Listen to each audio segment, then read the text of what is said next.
ಜಯ ನೀಡುವ ನಮ್ಮ ದೇವರಾಗಿದ್ದಾರೆ.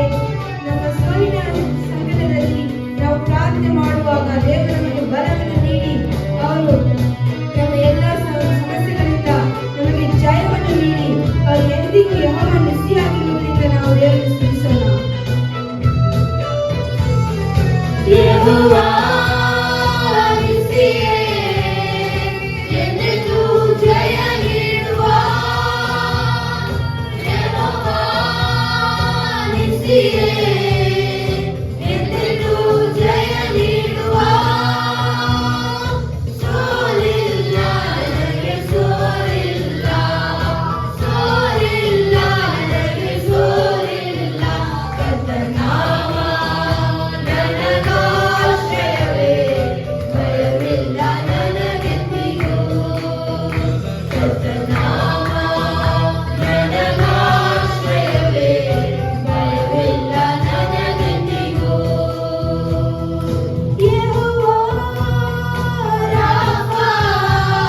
ಹಲ್ಲೆಲೂಯಾ.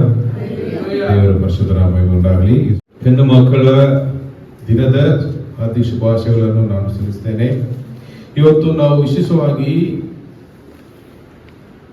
ಹೆಣ್ಣು ಮಕ್ಕಳನ್ನು ದೇವರು ಹೆಂಗೆ ಪ್ರೀತಿಸ್ತಾರೆ, ಹೆಚ್ಚಾಗಿ ಪ್ರೀತಿಸ್ತಾರಾ ಇಲ್ವಾ? ನೀವು ಬೈಬಲ್ ಅಲ್ಲಿ ನೋಡಿದ್ರೆ ಹೆಣ್ಣು ಮಕ್ಕಳ ಬಗ್ಗೆ ಹೆಚ್ಚಾಗಿ ಬರೆದಿರಲಿಲ್ಲ. ಹೆಚ್ಚಾಗಿ ಪುರುಷರ ಬಗ್ಗೆ, ಗಂಡಸರ ಬಗ್ಗೆ ಬರೆದಿರುತ್ತದೆ. ಇದನ್ನು ನಾವು ಕಂಪ್ಲೇಂಟ್ ಹೇಳುತ್ತೇವೆ ತಾನೆ. ಇವತ್ತು ನಾವು ಮಾದರಿಯಾಗಿ ಸಾಕ್ಷಿಯಾಗಿ ಬದುಕಿದ ಹೆಣ್ಣು ಮಕ್ಕಳು ಬಗ್ಗೆ ನಾವು ಧ್ಯಾನಿಸಿದ್ದೇವೆ. ದೇವರು ಕೂಡ ಅವರನ್ನು ಹೆಚ್ಚಾಗಿ ಪ್ರೀತಿಸುವುದನ್ನು ನಾನು ಸತ್ಯವೇದದಲ್ಲಿ ತೋರಿಸ್ತೇನೆ. ಇವತ್ತು ನೀವು ಧ್ಯಾನಿಸಿದ ವಾಕ್ಯ ಭಾಗದಲ್ಲಿ ಒಬ್ಬ ಹೆಣ್ಣು ಮಗಳಿಗಾಗಿ ಒಬ್ಬ ತಾಯಿಯು ಎಷ್ಟು ಮಟ್ಟಿಗೆ ಇಳಿದು ಬಂದು ಪ್ರಾರ್ಥಿಸಿ ದೇವರ ಮೇಲೆ ನಂಬಿಕೆ ಇಟ್ಟು ತುಂಬಾ ದೀರ್ಘಶಾಂತಿ ಉಳ್ಳವಳಾಗಿ ತಗ್ಗಿಸಿಕೊಂಡು ಅವಳು ಮಾಡಿದ ಪ್ರಾರ್ಥನೆಗೆ ದೇವರು ಸದುತ್ತರ ಕೊಟ್ಟರು. ಅದೇ ರೀತಿಯಲ್ಲಿ ನೀವು ನಿಮ್ಮ ಹೆಣ್ಣು ಮಕ್ಕಳಿಗಾಗಿ ಪ್ರಾರ್ಥಿಸಬೇಕು ಎಂದ ಇರುವ ವಾಕ್ಯವನ್ನು ನಾವು ಕೇಳಿದ್ದೇವೆ. ಆಮೇಲೆ ನೀವು ನೋಡಿದರೆ ತಂದೆಯಾಗಿ ಇರುವ ಒಬ್ಬ ಮನುಷ್ಯನ, ಅವನ ಹೆಸರೇನು? ಯವೀರನು. ಅವನು ತನ್ನ ಮಗಳಿಗಾಗಿ ಯೇಸುಕರ್ತನ ಬಳಿಗೆ ಬಂದು ಅವನು ವಿನಂತಿಸ್ತಾನೆ, ನನ್ನ ಮಗಳು ರೋಗ ಪೀಡಿತರಾಗಿದ್ದಾಳೆ, ಸಾಯುವ ಪರಿಸ್ಥಿತಿಯಲ್ಲಿ ಇದ್ದಾಳೆ, ಬಂದು ಅವಳ ಮೇಲೆ ನೀವು ಕೈ ಇಡಬೇಕು. ಮಧ್ಯದಲ್ಲಿ ಇನ್ನೊಬ್ಬ ಸ್ತ್ರೀ 12 ವರ್ಷ ರಕ್ತಕುಸುಮ ರೋಗ ಇರುವ ಒಬ್ಬ ಸ್ತ್ರೀ ಬರುತ್ತಾಳೆ. ಅವಳು ಯೇಸು ಕರ್ತನನ್ನು ತಂದೆಯಾಗಿ ನೋಡುತ್ತಾಳೆ.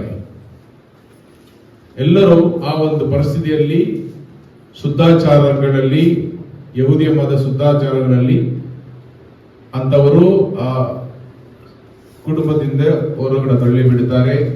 ಅವರನ್ನು ಅಶುದ್ಧರನ್ನು ನೋಡುತ್ತಾರೆ. ಅವರು ದೇವರ ಮುಂದೆ ಬರೋದಕ್ಕಾಗಲ್ಲ, ಸಭೆಯಲ್ಲಿ ಬರೋದಕ್ಕಾಗಲ್ಲ. ಅವಳು ಯೇಸು ಕರ್ತನ ವಸ್ತ್ರವನ್ನು ಮುಟ್ಟಿದರೆ ಸಾಕು, ನನಗೆ ವಾಸಿ ಆಗುತ್ತೆ ಎಂದು ಬಂದು ಮುಟ್ಟಿದಳು. ಅವಳಿಗೆ ವಾಸಿ ಆಯಿತು. ಹಲ್ಲೆಲೂಯಾ. ಆಕೆಯನ್ನು ಯೇಸು ಕರ್ತನು ತಿರುಗಿ ನೋಡಿ ಹೇಳುವುದು ಅಂದ್ರೆ, ಮಗಳೇ. ಹೆಂಗೆ ಕರೆದರು? ಮಗಳೇ, ನಿನ್ನ ನಂಬಿಕೆ ನಿನಗೆ ಸ್ವಸ್ಥ ಮಾಡಿದ್ದೆ ಎಂದು ಹೇಳಿದರು. ಸಮಾಧಾನದಿಂದ ಹೋಗು ಎಂದು ಹೇಳಿದ್ದಾರೆ. ಇರುವಾಗ ಮನುಷ್ಯರು ತಳ್ಳಿಬಿಟ್ಟ ಆ ಒಂದು ಹೆಂಗಸನ್ನು ಯೇಸು ಕರ್ತನು ಮಗಳೇ ಎಂದು ಕರೆಯುವುದನ್ನು ನಾವು ನೋಡಿದ್ದೇವೆ. ಹಲ್ಲೆಲೂಯಾ.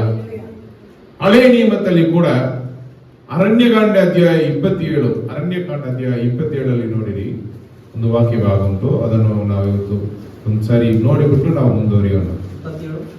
27 ಮೊದಲನೇ ವಾಕ್ಯದಿಂದ ಯೋಸೇಫನ ಕುಮಾರ ಮನಸ್ಸೆಯ ವಂಶದವರೊಳಗೆ ಮನಸ್ಸೆಗೆ ಹುಟ್ಟಿದ ಮಾಕೀರನ ಮರಿಮಗನು, ಗಿಲ್ಯಾದನ ಮೊಮ್ಮಗನು, ಹೇಬೇರನ ಮಗನೂ ಆದ ಚಲ್ಪಹಾದನ ಹೆಣ್ಣು ಮಕ್ಕಳು ಮಹ್ಲಾ, ನೋವ, ಹೊಗ್ಲಾ, ಮಿಲ್ಕಾ, ತಿರ್ಚಾ ಎಂಬವರು ಒಂದು ವಿಜ್ಞಾಪನೆಯನ್ನು ಮಾಡಿಕೊಳ್ಳುವುದಕ್ಕೆ ಬಂದರು. ಅವರು ದೇವದರ್ಶನದ ಗುಡಾರದ ಬಾಗಿಲಿನ ಬಳಿಯಲ್ಲಿ ಮೋಶೆ, ಮಹಾಯಾಜಕನಾದ ಎಲ್ಲಾಜಾರ್, ಕುಲಾಧಿಪತಿಗಳು, ಸರ್ವ ಸಮೂಹದವರು ಇವರೆಲ್ಲರ ಮುಂದೆ ನಿಂತು ಅವರಿಗೆ, ನಮ್ಮ ತಂದೆ ಅರಣ್ಯದಲ್ಲಿ ಸತ್ತು ಹೋದನು. ಅವನು ಕೋರಹನ ಜೊತೆಯಲ್ಲಿ ಯೆಹೋವನಿಗೆ ವಿರುದ್ಧವಾಗಿ ತಿರುಗಿ ಬಿದ್ದವರೊಳಗೆ ಸೇರಿದವನಲ್ಲ. ಅವನು ಸತ್ತದ್ದು ಸ್ವಂತ ಕರ್ಮಫಲವೇ. ಅವನಿಗೆ ಗಂಡು ಮಕ್ಕಳಿರಲಿಲ್ಲ. ನಮ್ಮ ತಂದೆಗೆ ಗಂಡು ಮಗನಿಲ್ಲದ ಮಾತ್ರದಿಂದ ಅವನ ಹೆಸರು ಕುಲದಿಂದ ತೆಗೆಯಲ್ಪಡುವುದು ನ್ಯಾಯವು. ತಂದೆಯ ಕುಲದವರೊಂದಿಗೆ ನಮಗೂ ಸ್ವಾಸ್ಥ್ಯವನ್ನು ಕೊಡಬೇಕೆಂದು ಕೇಳಿಕೊಂಡರು. ಇಲ್ಲಿ ನೋಡಿದರೆ ಮೋಶೆ ದೇವರ ಅಪ್ಪಣೆಯಿಂದ ಇಸ್ರೇಲ್ ಜನರನ್ನು ಐಗುಪ್ತ ದೇಶದಿಂದ ಬಿಡುಗಡೆ ಮಾಡಿ, ದೇವರೇ ಬಿಡುಗಡೆ ಮಾಡಿದ್ರು, ಅವರ ಅಪ್ಪಣೆಯಿಂದ ಆಯಿತು. ಇವತ್ತು ದೇವರು ಇಸ್ರೇಲ್ ಜನರನ್ನು ಎಲ್ಲಿ ಕರ್ಕೊಂಡು ಹೋಗ್ತಾರೆ? ಅವರು ವಾಗ್ದಾನ ಮಾಡಿದ ಹಾಲು ಜೇನು ಹರಿಯುವ ಕಾನಾನಿಗೆ. ಇವತ್ತು ಅವರು ಹೋಗಿ ಅಲ್ಲಿ ಎಲ್ಲ ಸ್ಥಳಗಳನ್ನು ಅವರು ಸ್ವಾಧೀನಪಡಿಸಿಕೊಂಡ ಮೇಲೆ ಅಲ್ಲಿ ಇರುವ ಆ ದೇಶವನ್ನು 12 ಕುಲದವರಿಗೆ ಏನು ಮಾಡಬೇಕು? ಅದನ್ನು ಹಂಚಿಕೊಡಬೇಕು. ಹಲ್ಲೆಲೂಯಾ. ಆ ಒಂದು ಸಂದರ್ಭದಲ್ಲಿ, ಸಮಯದಲ್ಲಿ ಇಲ್ಲಿ ಹೆಣ್ಣು ಮಕ್ಕಳಾಗಿ ಇರುವ ಈ ಒಂದು 5 ಮಂದಿ ಜನರು ಮೋಶೆನ ಬಳಿಗೆ ಬಂದು ಅವರು ಒಂದು ವಿಜ್ಞಾಪನೆಯನ್ನು ಮಾಡುತ್ತಾರೆ.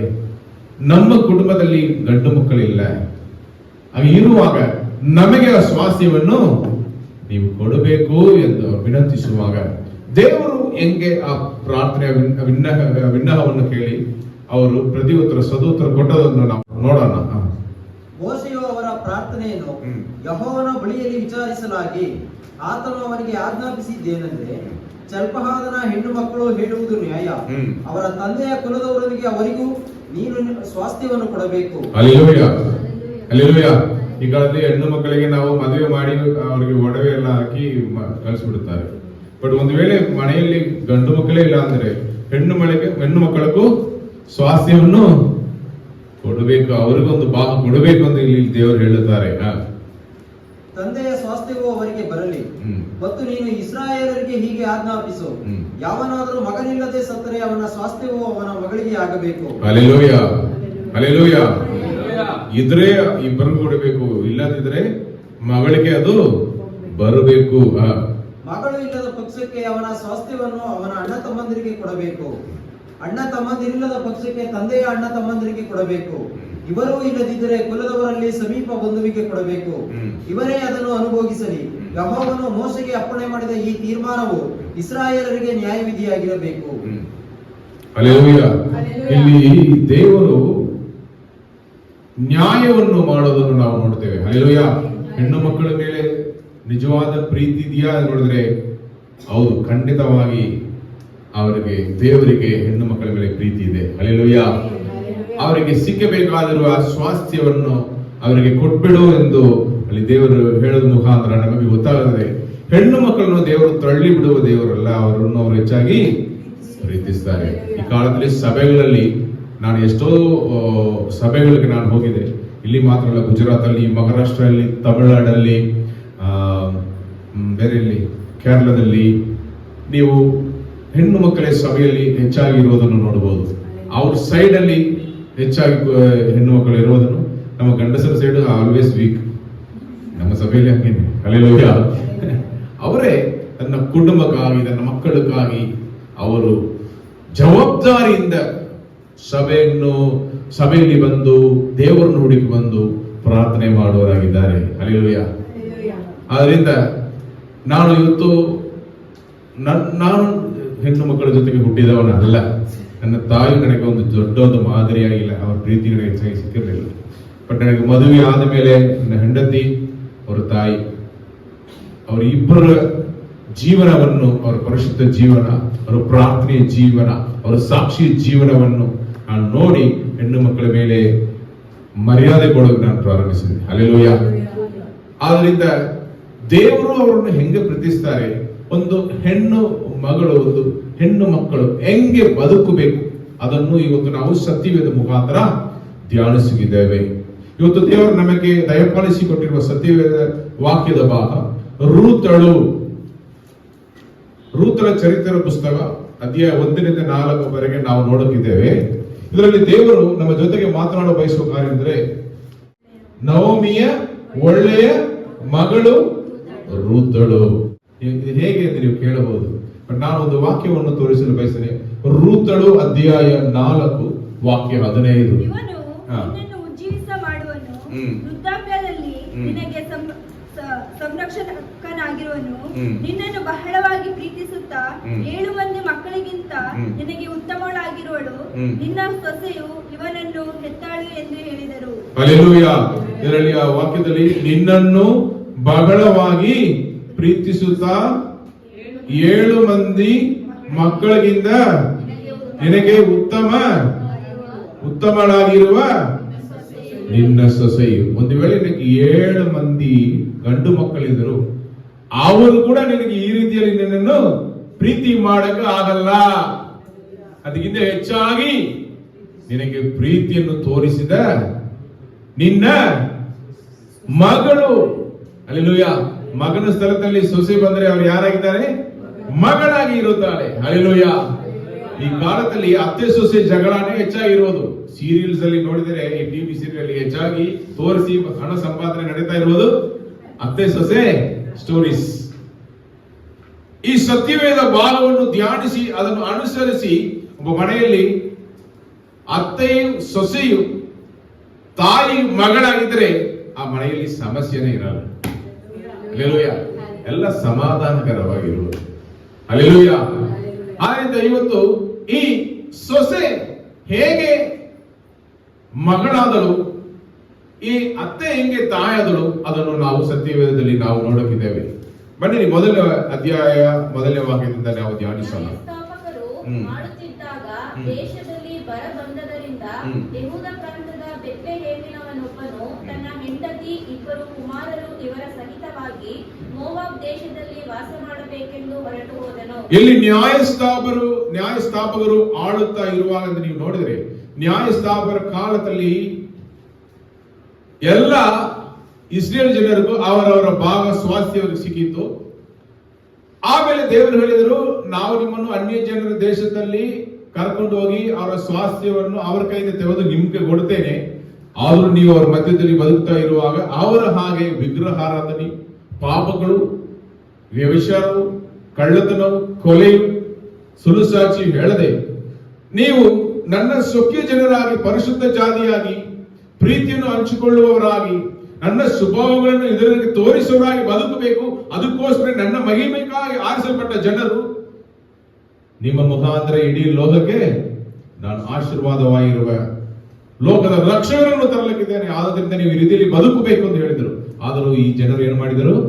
ದೇವರಿಗೆ ದ್ರೋಹಿಗಳಾದರು, ಪಾಪ ಮಾಡಿದರು. ಆದ್ರಿಂದ ದೇವರು ಏನ್ ಮಾಡಿದರು? ಅನ್ಯ ಜನಾಂಗದವರ ಕೈಯಲ್ಲಿ ಒಪ್ಪಿಸಿಕೊಟ್ಟರು. ಕೆಲವು ಸಾರಿ ಬರಕಾಲ, ಕೆಲವು ಸಾರಿ ಅನ್ಯ ಜನರ ಕೈಯಲ್ಲಿ, ಕೆಲವು ಸಾರಿ ಮಹಾಮಾರಿ. ಈ ರೀತಿಯಲ್ಲಿ ಅವರಿಗೆ ಒಂದು ಎಚ್ಚರಿಕೆಯನ್ನು ಕೊಟ್ಟರು. ನಾನಿಲ್ಲದೆ ನಿಮಗೆ ಏನಾಗುತ್ತದೆ, ಅನ್ಯ ಜನರು ನಿಮ್ಮ ಮೇಲೆ ಆಳ್ವಿಕೆ ಮಾಡಿದ್ರೆ ನಿಮ್ಮ ಗತಿ ಏನಾಗುವುದು ಎಂದು ತೋರಿಸುವುದಕ್ಕೋಸ್ಕರ ಅವರನ್ನು ಪರಿಪೂರ್ಣವಾಗಿ ಕೈ ಕೊಟ್ಟಿರಲಿಲ್ಲ. ಪದೇ ಪದೇ ಡಿಸಿಪ್ಲಿನ್ ಮಾಡುವವರಾಗಿದ್ದರು ದೇವರು. ಹಲ್ಲೆಲೂಯಾ. ಈ ಒಂದು ಸಮಯದಲ್ಲಿ ಕೂಡ ಅವರು ಪಾಪ ಮಾಡಿದ್ರಿಂದಲೇ ಆ ಊರಿನ ಹೆಸರೇನು? ಬೆತ್ಲೆಹೇಮ್. ಬೆತ್ಲೆಹೇಮ್ ಅಂದ್ರೆ ಏನರ್ಥ? ರೊಟ್ಟಿಯ ಮನೆ. ರೊಟ್ಟಿಯ ಮನೆಯಲ್ಲಿ ರೊಟ್ಟಿ ಇಲ್ಲ. ಇವತ್ತು ರೊಟ್ಟಿಯ ಮನೆಯಲ್ಲಿ ರೊಟ್ಟಿ ಇಲ್ಲ. ರೊಟ್ಟಿ ಮನೆ ಕ್ಲೋಸ್ಡ್ ಬೋರ್ಡ್ ಹಾಕಿದ್ದಾರೆ, ಇವತ್ತು ಬರಬೇಡ. ಆ ರೀತಿಯ ಪರಿಸ್ಥಿತಿ ಬರುವಾಗ ಈ ಎಲಿಮೆಲೆಕ್ ತಾನೆ, ಎಲಿಮೆಲೆಕನು ಅವನ ಕುಟುಂಬ ಸಹಿತ ಅವನ ಹೆಂಡತಿ ನವಮಿ ಇಬ್ಬರು ಮಕ್ಕಳನ್ನು ಕರ್ಕೊಂಡು ಎಲ್ಲಿ ಹೋಗ್ತಾನೆ? ಮೋವಾಬ್ ದೇಶ. ಮೋವಾಬ್ ದೇಶ ಏನು? ಯಾರು ಅರಸನಾಗಿದ್ದ ದೇಶ? ಬಾಲಾಕನು ಅರಸನಾಗಿದ್ದ ದೇಶ. ಹಂಗೆ ತಾನೆ? ಆ ದೇಶವನ್ನು ನಾವು ಹಾದು ಬರುವಾಗ ಇಸ್ರೇಲ್ ಜನರನ್ನು ಶಪಿಸಬೇಕು ಅಂತ ಒಂದು ಪ್ರವಾದಿಯನ್ನು ಕರ್ಕೊಂಡು ಬಂದವರು. ಆ ದೇಶಕ್ಕೆ ನಾವು ಹೋಗಕ್ಕಾಗತ್ತಾ? ಹೋಗೋದು ಒಳ್ಳೇದಾ? ಇಲ್ಲ. ಇವಳು ಏನ್ ಮಾಡಿದ್ರು? ಇವ್ರ ಕುಟುಂಬ ಸಹಿತ ಮೋವಾಬ್ ದೇಶಕ್ಕೆ ಹೋಗಿದ್ದಾರೆ. ಎಲ್ಲವನ್ನು ತಗೊಂಡು ಅವರ ಸ್ವಾಸ್ಥ್ಯವನ್ನು ಬಿಟ್ಬಿಟ್ಟು, ಕೈಯಿಂದ ಹಣ ಇಲ್ಲ ಎಲ್ಲವನ್ನು ತಗೊಂಡು ಎಲ್ಲಿ ಹೋಗ್ತಾರೆ? ಅಲ್ಲಿ ಹೋಗಬಾರ್ದಿತ್ತು. ದೇವರು ತಿರುಗರು ನನ್ನ ಸ್ವಕೀಯ ಜನರನ್ನು ಕ್ಷಮಾಪಣೆ ಮಾಡಿ ಮಳೆಯನ್ನು ಬೆಳೆಯನ್ನು ಕೊಡುವ ನಂಬಿಕೆಯಿಂದ ಅಲ್ಲೇ ಇರಬೇಕಿತ್ತು. ಅದನ್ನು ಬಿಟ್ಟು ಇವರು ಎಲ್ಲಿ ಹೋಗಿದ್ದಾರೆ? ಮೋವಾಬ್ ದೇಶಕ್ಕೆ. ಮೋವಾಬ್ ದೇಶಕ್ಕೆ ಹೋದ ಮೇಲೆ ಏನಾಯ್ತು ನೋಡೋಣ. ಆ ಮನುಷ್ಯನಿಗೆ ಎಲಿಮೆಲೆಕನೆಂದು, ಅವನ ಹೆಂಡತಿಗೆ ನವಮಿ ಎಂದು, ಇಬ್ಬರು ಮಕ್ಕಳಿಗೆ ಮೆಹ್ಲೋನ್, ಕಿಲ್ಯೋನ್ ಎಂದು ಹೆಸರು. ಯೆಹೂದ ದೇಶಕ್ಕೆ ಸೇರಿದ ಎಫ್ರಾತದಲ್ಲಿರುವ ಬೆತ್ಲೆಹೇಮಿನವರಾದ ಇವರು ಬಂದು ಮೋವಾಬ್ ದೇಶದಲ್ಲಿ ಪ್ರವಾಸವಾಗಿದ್ದಾಗ ನವಮಿಯ ಗಂಡನಾದ ಎಲಿಮೆಲೆಕನು ಸತ್ತನು. ಎಲ್ಲಿ ಹೋಗಬಾರದು ಅಲ್ಲಿ ಹೆಜ್ಜೆ ಇಡಬಾರದು. ಮೊದಲು ಹೋದ ತಕ್ಷಣ ಏನಾಯ್ತು? ದೇವರ ಪ್ರಸನ್ನತೆಯನ್ನು ಬಿಟ್ಟು ಹೋದ ಮೇಲೆ ಮೊದಲು ಗಂಡನ ಸತ್ತನು. ಆಕೆಯು ಇಬ್ಬರು ಮಕ್ಕಳೊಡನೆ ಉಳಿದಳು. ಈ ಮಕ್ಕಳು ಒರ್ಫಾ, ರೂತ್ ಎಂಬ ಹೆಸರುಳ್ಳ ಇಬ್ಬರು ಮೋವಾಬ್ ಸ್ತ್ರೀಯರನ್ನು ಮದುವೆ ಮಾಡಿಕೊಂಡು ಸುಮಾರು 10 ವರ್ಷ ಅಲ್ಲಿದ್ದ ಮೇಲೆ ಇಬ್ಬರು ತೀರಿ ಹೋದರು. ಇವತ್ತು ಮನೆಯಲ್ಲಿ ಯಾರಿಲ್ಲ? ಗಂಡಸರೇ ಇಲ್ಲ. ಗಂಡಸರು ಖಾಲಿ. ಹೀಗೆ ಆ ಸ್ತ್ರೀಯು ಗಂಡನನ್ನು ಇಬ್ಬರು ಮಕ್ಕಳನ್ನು ಕಳೆದುಕೊಂಡು ಒಬ್ಬಳೇ ಉಳಿದಳು. ಅಯ್ಯೋ, ಗದಿಹೀನಳಾದಳು. ಮನೆಯಲ್ಲಿ ಕೆಲಸ ಮಾಡುವರು ಇಲ್ಲ, ಒಂದು ಸಂರಕ್ಷಣೆ ಇಲ್ಲ. ಮನೆಯಲ್ಲಿ ಗಂಡಸರು ಇಲ್ಲಂದರೆ ಸಂರಕ್ಷಣೆ ಇಲ್ಲ. ಆ ಕಾಲದಲ್ಲಿ ಈ ಒಂದು ಪರಿಸ್ಥಿತಿ ಅವರಿಗೆ ಬಂದಿದೆ. ಏನಾಯ್ತು ನೋಡೋಣ ಮುಂದೆ. ಯೆಹೋವನು ತನ್ನ ಜನರನ್ನು ಕಟಾಕ್ಷಿಸಿ ಅವರಿಗೆ ಆಹಾರವನ್ನು ಅನುಗ್ರಹಿಸಿದ್ದಾನೆಂಬ ವರ್ತಮಾನವನ್ನು ಕೇಳಿದ ನವೋಮಿಯು, ನೋಡಿರಿ, ಇವತ್ತು ದೇವರವರು ಒಂದು ವೇಳೆ ಆ ಜನರು ಮನ ತಿರುಗಿ ದೇವರನ್ನು ಕರೆದು, ಅಪ್ಪ ಆಗುತ್ತಾ ಇಲ್ಲ, ಸಹಾಯ ಮಾಡಿದ ಕರೆಯುವ ಕಣಿಗರುಳ್ಳ ದೇವರು ಕ್ಷಮಾಪಣೆಯನ್ನು ನೀಡಿ ಮಳೆಯನ್ನು ಬರೆ ಮಾಡಿದರು. ಇವತ್ತು ಎಲ್ಲ ಆಶೀರ್ವಾದಗಳು ತಿರುಗಿ ಸಿಕ್ಕಿತು. ಇವಳು ಈ ಮಧ್ಯದಲ್ಲಿ ಮೋವಾಬ್ ದೇಶಕ್ಕೆ ಬಂದದರಿಂದ ಎಲ್ಲವನ್ನು ಕಳ್ಕೊಂಡಳು. ಇವತ್ತು ತಿರುಗಿ ಅವಳು ಹೋಗಬೇಕು, ಅವಳು ನಿರ್ಧಾರ ತಗೊಂಡಿದ್ದಾಳೆ. ಮೋವಾಬ್ ದೇಶದಿಂದ ಸ್ವದೇಶಕ್ಕೆ ಹೋಗಬೇಕೆಂದು ಸೊಸೆಯರೊಡನೆ ಹೊರಟಳು. ಆಕೆಯು ಇಬ್ಬರು ಸೊಸೆಯರೊಡನೆ ತಾನಿದ್ದ ಸ್ಥಳದಿಂದ ಯೆಹೂದ ದೇಶಕ್ಕೆ ಹೋಗುವ ದಾರಿಯಲ್ಲಿ ಅವರಿಗೆ, ತಿರುಗಿ ನಿಮ್ಮ ನಿಮ್ಮ ತವರ ಮನೆಗೆ ಹೋಗಿರಿ.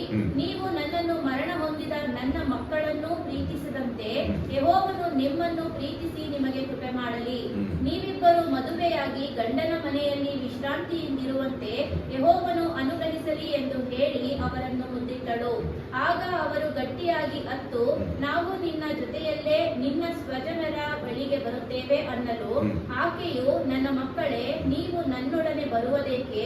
ಹಿಂದಿರುಗಿ ಹೋಗಿರಿ. ನಿಮಗೆ ಗಂಡಂದಿರನ್ನು ಕೊಡುವುದಕ್ಕೆ ನನ್ನ ಗರ್ಭದಲ್ಲಿ ಬೇರೆ ಮಕ್ಕಳಿಲ್ಲವಲ್ಲ. ಮತ್ತೊಬ್ಬನನ್ನು ಮದುವೆ ಮಾಡಿಕೊಳ್ಳುವ ಪ್ರಾಯವೂ ನನಗೆ ದಾಟಿ ಹೋಯಿತು. ಆದದರಿಂದ ನನ್ನ ಮಕ್ಕಳೇ, ನೀವು ಹಿಂದಿರುಗಿ ಹೋಗಿರಿ. ಆಗ ಅವರು ತಿರುಗಿ ಗಟ್ಟಿಯಾಗಿ ಅತ್ತರು. ಒರ್ಫಳು ಅತ್ತೆಯನ್ನು ಮುದ್ದಿಟ್ಟು ಹೊರಟು ಹೋದಳು. ರೂತಳಾದರೋ ಅತ್ತೆಯನ್ನೇ ಅಂಟಿಕೊಂಡಳು. ಈ ಯಹೂದಿಯರ ಕುಟುಂಬದಲ್ಲಿ ಅವರು ಊಟ ಮಾಡುವಾಗ, ಊಟ ಮುಂಚೆ ಅವರು ಪ್ರಾರ್ಥನೆ ಮಾಡುತ್ತಾರೆ. ಆಮೇಲೆ ಅವರು ಕುಟುಂಬ ಪ್ರಾರ್ಥನೆಯಲ್ಲಿ ಕೂತ್ಕೊಂಡು ದೇವರವರಿಗೆ ಮಾಡಿರುವ ಉಪಹಾರಗಳನ್ನು ಏನು ಮಾಡ್ತಾರೆ? ಹಂಚಿಕೊಳ್ಳುತ್ತಾರೆ. ಇದನ್ನು ನಾವು ಧರ್ಮ ಉಪದೇಶ ಕಾಂಡ 6ನೇ ಅಧ್ಯಾಯದಲ್ಲಿ ನಾವು ನೋಡಬಹುದು. ಇಸ್ರಾಯೇಲರೇ ಕೇಳಿರಿ, ನಮ್ಮ ದೇವರಾದ ಯೆಹೋವನು ಒಬ್ಬನೇ ದೇವರು. ನೀವು ನಿಮ್ಮ ದೇವರಾದ ಯೆಹೋವನನ್ನು ಪೂರ್ಣ ಹೃದಯದಿಂದಲೂ ಪೂರ್ಣ ಪ್ರಾಣದಿಂದಲೂ ಪೂರ್ಣ ಶಕ್ತಿಯಿಂದಲೂ ಪ್ರೀತಿಸಬೇಕು. ನಾನು ಈಗ ನಿಮಗೆ ತಿಳಿಸುವ ಮಾತುಗಳು ನಿಮ್ಮ ಹೃದಯದಲ್ಲಿ ಇರಬೇಕು. ಇವುಗಳನ್ನು ನಿಮ್ಮ ಮಕ್ಕಳಿಗೆ ಅಭ್ಯಾಸ ಮಾಡಿಸಿ, ಮನೆಯಲ್ಲಿ ಕೂತಿರುವಾಗಲೂ ದಾರಿ ನಡೆಯುವಾಗಲೂ ಮಲಗುವಾಗಲೂ ಏಳುವಾಗಲೂ ಇವುಗಳ ವಿಷಯವನ್ನು ಮಾತನಾಡಬೇಕು. ಇವುಗಳನ್ನು ಜ್ಞಾಪಕಾರ್ಥವಾಗಿ ಕೈಗೆ ಕಟ್ಟಿಕೊಳ್ಳಬೇಕು. ಇವು ಹಣೆಗೆ ಕಟ್ಟಿಕೊಳ್ಳುವ ಜ್ಞಾಪಕದ ಪಟ್ಟಿಯಂತೆ ಇರಬೇಕು. ನಿಮ್ಮ ಮನೆ ಬಾಗಿಲಿನ ನಿಲುವು ಪಟ್ಟಿಗಳಲ್ಲಿಯೋ ತಲೆ ಬಾಗಿಲುಗಳ ಮೇಲೆಯೋ ಇವುಗಳನ್ನು ಬರೆಯಬೇಕು. ಹಲ್ಲೆಲೂಯಾ. ಹಾಗಾದ್ರೆ ಯಹೂದಿಯರಿಗೆ ಕೊಡಲ್ಪಟ್ಟಿರುವ ನೇಮದವರು ಮನೆಯಲ್ಲಿ ದೇವರ ಮಹತ್ ಕಾರ್ಯಗಳನ್ನು ಹಂಚಿಕೊಳ್ಳುತ್ತಾರೆ. ಆದ್ರಿಂದ ರೂತಳಿಗೆ ಯೆಹೋವ ಯಾರು, ಅವರು ಎಂತವರು ಎಂದು ಗೊತ್ತು. ಹಲ್ಲೆಲೂಯಾ. ಆದ್ರಿಂದ ನೀವು ಇಲ್ಲಿ ನೋಡಿದರೆ ಈ ಒಂದು ಪರಿಸ್ಥಿತಿ ಯಾರಿಗೂ ಬರಬಾರದು. ಈ ನವಮಿಗೆ ಬಂದಿತ್ತು. ಗತಿಹೀನಳಾದ್ರು, ಗಂಡನ್ನು ಕಳ್ಕೊಂಡ್ರು, ಇಬ್ಬರು ಮಕ್ಕಳನ್ನು ಕಳ್ಕೊಂಡ್ರು. ಇವತ್ತು ಇವಳಿಗೆ ವಯಸ್ಸಾಯಿತು. ಇವಳು ತಿರುಗಿ ಊರಿಗೆ ಹೋದ್ರೆ ಇವಳು ಯಾರು ಆರೈಕೆ ಮಾಡುವರು? ಹೇಗೆ ಬದುಕೋಳು? ಯಾರು ಊಟ ಕೊಡ್ತಾರೆ? ಕೆಲಸಕ್ಕೆ ಹೋಗ್ತಾರೆ ವಯಸ್ಸಲ್ಲಿ. ಒಬ್ಬಳು ಅದ್ರ ಬಗ್ಗೆ ಅವರು ಯೋಚನೆ ಮಾಡಲಿಲ್ಲ, ಚಿಂತಿಸಲಿಲ್ಲ. ಅವರು ತಿರುಗಿ ಹೋಗಿಬಿಟ್ಟರು. ರೂತಳು ಮಾತ್ರ ಅತ್ತೆಯನ್ನು ಅಂಟಿಕೊಂಡು, ಅದಕ್ಕೆ ನಾನು ಮೊದಲು ಹೇಳ್ತೇನೆ, ಆಕೆಯನ್ನು ತನ್ನ ತಾಯಿಯಂದೇ ರೂತಳು ಪ್ರೀತಿಸಿದಳು. ಹಲ್ಲೆಲೂಯಾ. ಎಷ್ಟು ಸೊಸೆಯಂದಿರು ಈ ಕಾಲದಲ್ಲಿ ಅತ್ತೆಯಂದಿರನ್ನು ತಾಯಿಯಾಗಿ ನೋಡುತ್ತಾರೆ. ಬಹಳ ಕಷ್ಟ. ಹಂಗೆ ನೋಡಿದರೆ ಅಲ್ಲಿ ಫಸ್ಟ್ ತಾಯಿಯಂತೆ ನೋಡೋದಕ್ಕೆ ಪ್ರೀತಿಸೋದಕ್ಕೆ ಪ್ರಾರಂಭಿಸಿದರೆ ನಮ್ಮ ಸಮಸ್ಯೆಗಳೆಲ್ಲ ಅಲ್ಲಿ ಏನಾಗುತ್ತೆ? ಮುಗಿದೋಗುತ್ತದೆ, ಸರಿಯಾಗಿ ಬಿಡುತ್ತೆ. ಇಲ್ಲಿ ರೂತಳು ತಾಯಿಯಂತೆ, ತನ್ನ ಸ್ವಂತ ತಾಯಿಯಂತೆ ಯಾರ ಮೇಲೆ ಪ್ರೀತಿ ಇಟ್ಟಳು? ನವಮಿ ಮೇಲೆ ಅವಳು ಪ್ರೀತಿ ಇಟ್ಟಳು. ಹಲ್ಲೆಲೂಯಾ. ಅಲ್ಲಿ ಸ್ಟಾರ್ಟ್ ಆಗುತ್ತೆ ಈ ಕಥೆ. ಮುಂದೆ ಹೋದ ಇಗೋ ನಿನ್ನ ಹೊರಗಿದ್ದೆಯು ತಿರುಗಿ ತನ್ನ ಜನರ ಬಳಿಗೂ ದೇವತೆಗಳ ಬಳಿಗೂ ಹೋಗುತ್ತಾಳೆ. ಆಫರ್ ಕೊಡ್ತಾಳೆ. ನೀನು ಆಕೆಯ ಜೊತೆಯಲ್ಲಿ ಹೋಗು ಅಂದಾಗ ಆಕೆಯು, ನಿನ್ನನ್ನು ಬಿಟ್ಟು ಹಿಂದಿರುಗಬೇಕೆಂದು ನನ್ನನ್ನು ಒತ್ತಾಯಪಡಿಸಬೇಡ. ನೀನು ಎಲ್ಲಿಗೆ ಹೋದರೂ ನಾನು ಅಲ್ಲಿಗೆ ಬರುವೆನು. ನೀನು ಎಲ್ಲಿಗೆ ಹೋದರೂ ನಾನು ಅಲ್ಲಿಗೆ ಬರುವೆನು. ನೀನು ವಾಸಿಸುವಲ್ಲೇ ನಾನು ವಾಸಿಸುವೆನು. ನಿನ್ನ ಜನರೇ ನನ್ನ ಜನರು, ನಿನ್ನ ಜನರೇ ನನ್ನ ಜನರು, ನಿನ್ನ ದೇವರೇ ನನ್ನ ದೇವರು. ನೀನು ಸಾಯುವಲ್ಲೇ ನಾನು ಸಾಯುವೆನು. ಅಲ್ಲಿ ನನಗೆ ಸಮಾಧಿ ಆಗಬೇಕು.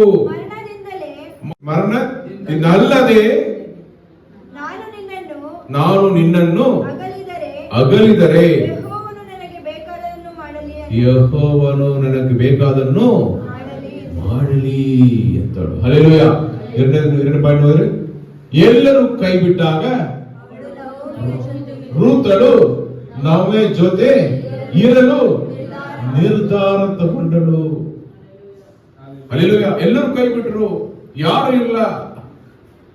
ರೂತಳು ಮಾತ್ರ ನಾನು ನಿನ್ನನ್ನು ಬಿಟ್ಟು ಆಗಲಿ ಹೋಗುವುದಿಲ್ಲ ಅನ್ನೊಂದು ನಿರ್ಧಾರವನ್ನು ತಗೊಳ್ತಾಳೆ. ಅದು ಯೆಹೋವ ದೇವರನ್ನು ಮಧ್ಯದಲ್ಲಿ ಇಟ್ಟು ಒಂದು ಒಡಂಬಡಿಕೆಯ ಸಂಬಂಧವನ್ನು ಅವಳು ಮಾಡಿಕೊಳ್ಳೋದನ್ನು ನಾವು ನೋಡುತ್ತೇವೆ. ಹಲ್ಲೆಲೂಯ. ಇದರಲ್ಲಿ ನಾನು ಕೊಟ್ಟಿರುವ ಮಾತು ತಪ್ಪಿದರೆ ದೇವರು ನನ್ನನ್ನು ದಂಡಿಸಲಿ ಎಂದು ಕರೆಯುತ್ತಾಳೆ. ಈ ರೀತಿಯ ಒಂದು ಒಡಂಬಡಿಕೆಯ ಸಂಬಂಧವನ್ನು ಅವಳು ಮಾಡಿಕೊಳ್ಳುತ್ತಾಳೆ. ಎಲ್ಲರೂ ಕೈಬಿಟ್ಟಿರುವ ರೂತಳಲ್ಲಿ ಇದ್ದ ದೇವರ ಪ್ರೀತಿ, ಆ ಪ್ರೀತಿ ಅತ್ತೆಯನ್ನು ತಾಯಾಗಿ ನೋಡಿದ್ರಿಂದ ಅವಳನ್ನು ಬಿಟ್ಟು ಹೋಗಿರಲಿಲ್ಲ. ಹಲ್ಲೆಲೂಯ. ಅವಳು ದೃಢವಾದ ಒಂದು ತೀರ್ಮಾನವನ್ನು ತಗೊಂಡಿದ್ದಾಳೆ. ಆದ್ದರಿಂದ 18ನೇ ವಾಕ್ಯ ಹೇಳ್ತದೆ, ಆಕೆಯು ತನ್ನ ಜೊತೆಯಲ್ಲಿ ಬರುವುದಕ್ಕೆ ದೃಢ ಮಾಡಿಕೊಂಡಿದ್ದಾಳೆಂದು ನವೋಮಿಯು ತಿಳಿದು ಸುಮ್ಮನಾದಳು. ಹಲ್ಲೆಲೂಯ. 3ನೇ ಪಾಯಿಂಟ್ ನೋಡಿರಿ, ಅವಳು ನಂಬಿಕೆಯಿಂದ ನವೋಮಿಯ ದೇವರನ್ನು ತನ್ನ ದೇವರೆಂದು ಅನುಸರಿಸಲು ಅರಸಿಕೊಂಡಳು. ಹಲ್ಲೆಲೂಯ. ಸರಿ, ನೀವು ಹೋಗೋ ಜಾಗದಲ್ಲಿ ನಾನು ಬರ್ತೇನೆ, ನಿಮ್ ಜನರು ನಮ್ ಜನರು ಸಹಾಯ ಮಾಡುತ್ತೆ ಅಂತ ಹೇಳ್ತಾಳೆ. ನಿಮ್ ದೇವರು ನನ್ನ ದೇವರು. ಹಲ್ಲೆಲೂಯ. ದೇವರು ಖಂಡಿತವಾಗಿ ಒಳ್ಳೆಯದನ್ನು ಮಾಡುವರು. ಹಲ್ಲೆಲೂಯ. ಇಸ್ರೇಲ್ ಜನರ ಆ ಯಾತ್ರೆಯಲ್ಲಿ, ಅರಣ್ಯದಲ್ಲಿ, ಅಡವಿಯಲ್ಲಿ ಎಷ್ಟು ಸಾರಿ ದೇವರಿಗೆ ನೋವನ್ನು ಕೊಟ್ಟರು, ಪರೀಕ್ಷಿಸಿದರು.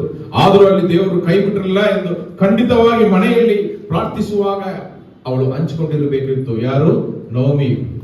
ಆದ್ರಿಂದ ಅವಳು ಹೇಳ್ತಾಳೆ, ಈ ದೇವರು ಕೈ ಬಿಡುವ ದೇವರು ಅಲ್ಲ, ಶಾಶ್ವತ ಪ್ರೀತಿಯಿಂದ ಅಪ್ಪಿಕೊಳ್ಳುವ ದೇವರಾಗಿದ್ದಾರೆ. ಆ ದೇವರು ನನ್ನ ದೇವರಾಗಿ ಇರಲಿ. ಈ ರೀತಿಯಲ್ಲಿ ದೇವರನ್ನು ಆರಿಸಿಕೊಂಡಿದ್ದಾಳೆ. ನಂಬಿಕೆ ಇಟ್ಟು, ನಂಬಿಕೆಯಿಂದ ಅವಳು ಆರಿಸಿಕೊಂಡಿದ್ದಾಳೆ. ಹಲ್ಲೆಲೂಯ. ಆದ್ರಿಂದ ಅವರ ಜೀವನದಲ್ಲಿ ಬಂದ ಬದಲಾವಣೆಗಳನ್ನು ನಾವು ನೋಡೋಣ. ಮುಂದೆ ಹೋದರಿ.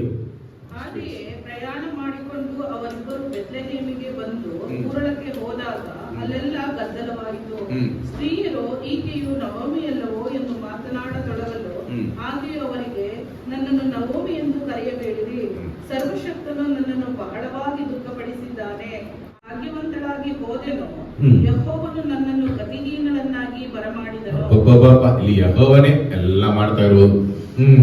ಯೆಹೋವನು ನನಗೆ ವಿರೋಧವಾಗಿ ಸಾಕ್ಷಿ ಹೇಳಿದ್ದಾನೆ, ಸರ್ವಶಕ್ತನು ನನ್ನನ್ನು ಬಾಧಿಸಿದ್ದಾನೆ. ಇದರಿಂದ ನೀವು ನನ್ನನ್ನು ನವೋಮಿ ಎಂದು ಕರೆಯುವುದು ಹೇಗೆ ಅಂದಳು. ಹೀಗೆ ನಾನು ದೇವರಲ್ಲಿ ಹಿಡಿದು ಬಂದೆ, ನೀನ್ ಮಾಡಿದ ತಪ್ಪ ನಾನ್ ಮಾಡಿದೆ. ಎಷ್ಟು ಧೈರ್ಯ!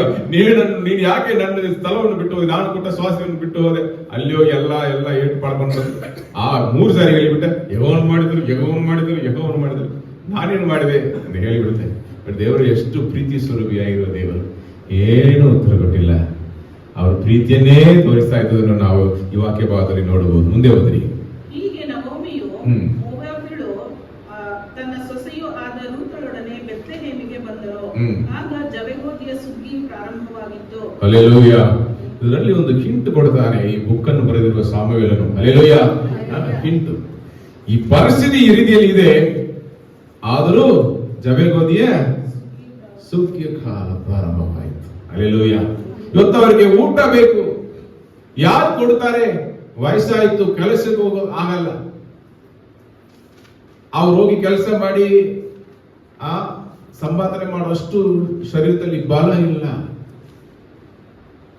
ಈ ಇಬ್ಬರಲ್ಲಿ ಯಾರು ಈ ಮನೆಗೆ ಬ್ರೆಡ್ ವಿನ್ನರ್ ಆಗಿ ಆಗುತ್ತಾರೆ ನೋಡೋಣ. ನವೋಮಿಯ ಗಂಡನಾದ ಎಲಿಮೆಲೆಕನ ಗೋತ್ರದಲ್ಲಿ ಬೋವಜನೆಂಬ ಒಬ್ಬ ಧನವಂತನಾದ ಸಂಬಂಧಿ ಇದ್ದನು.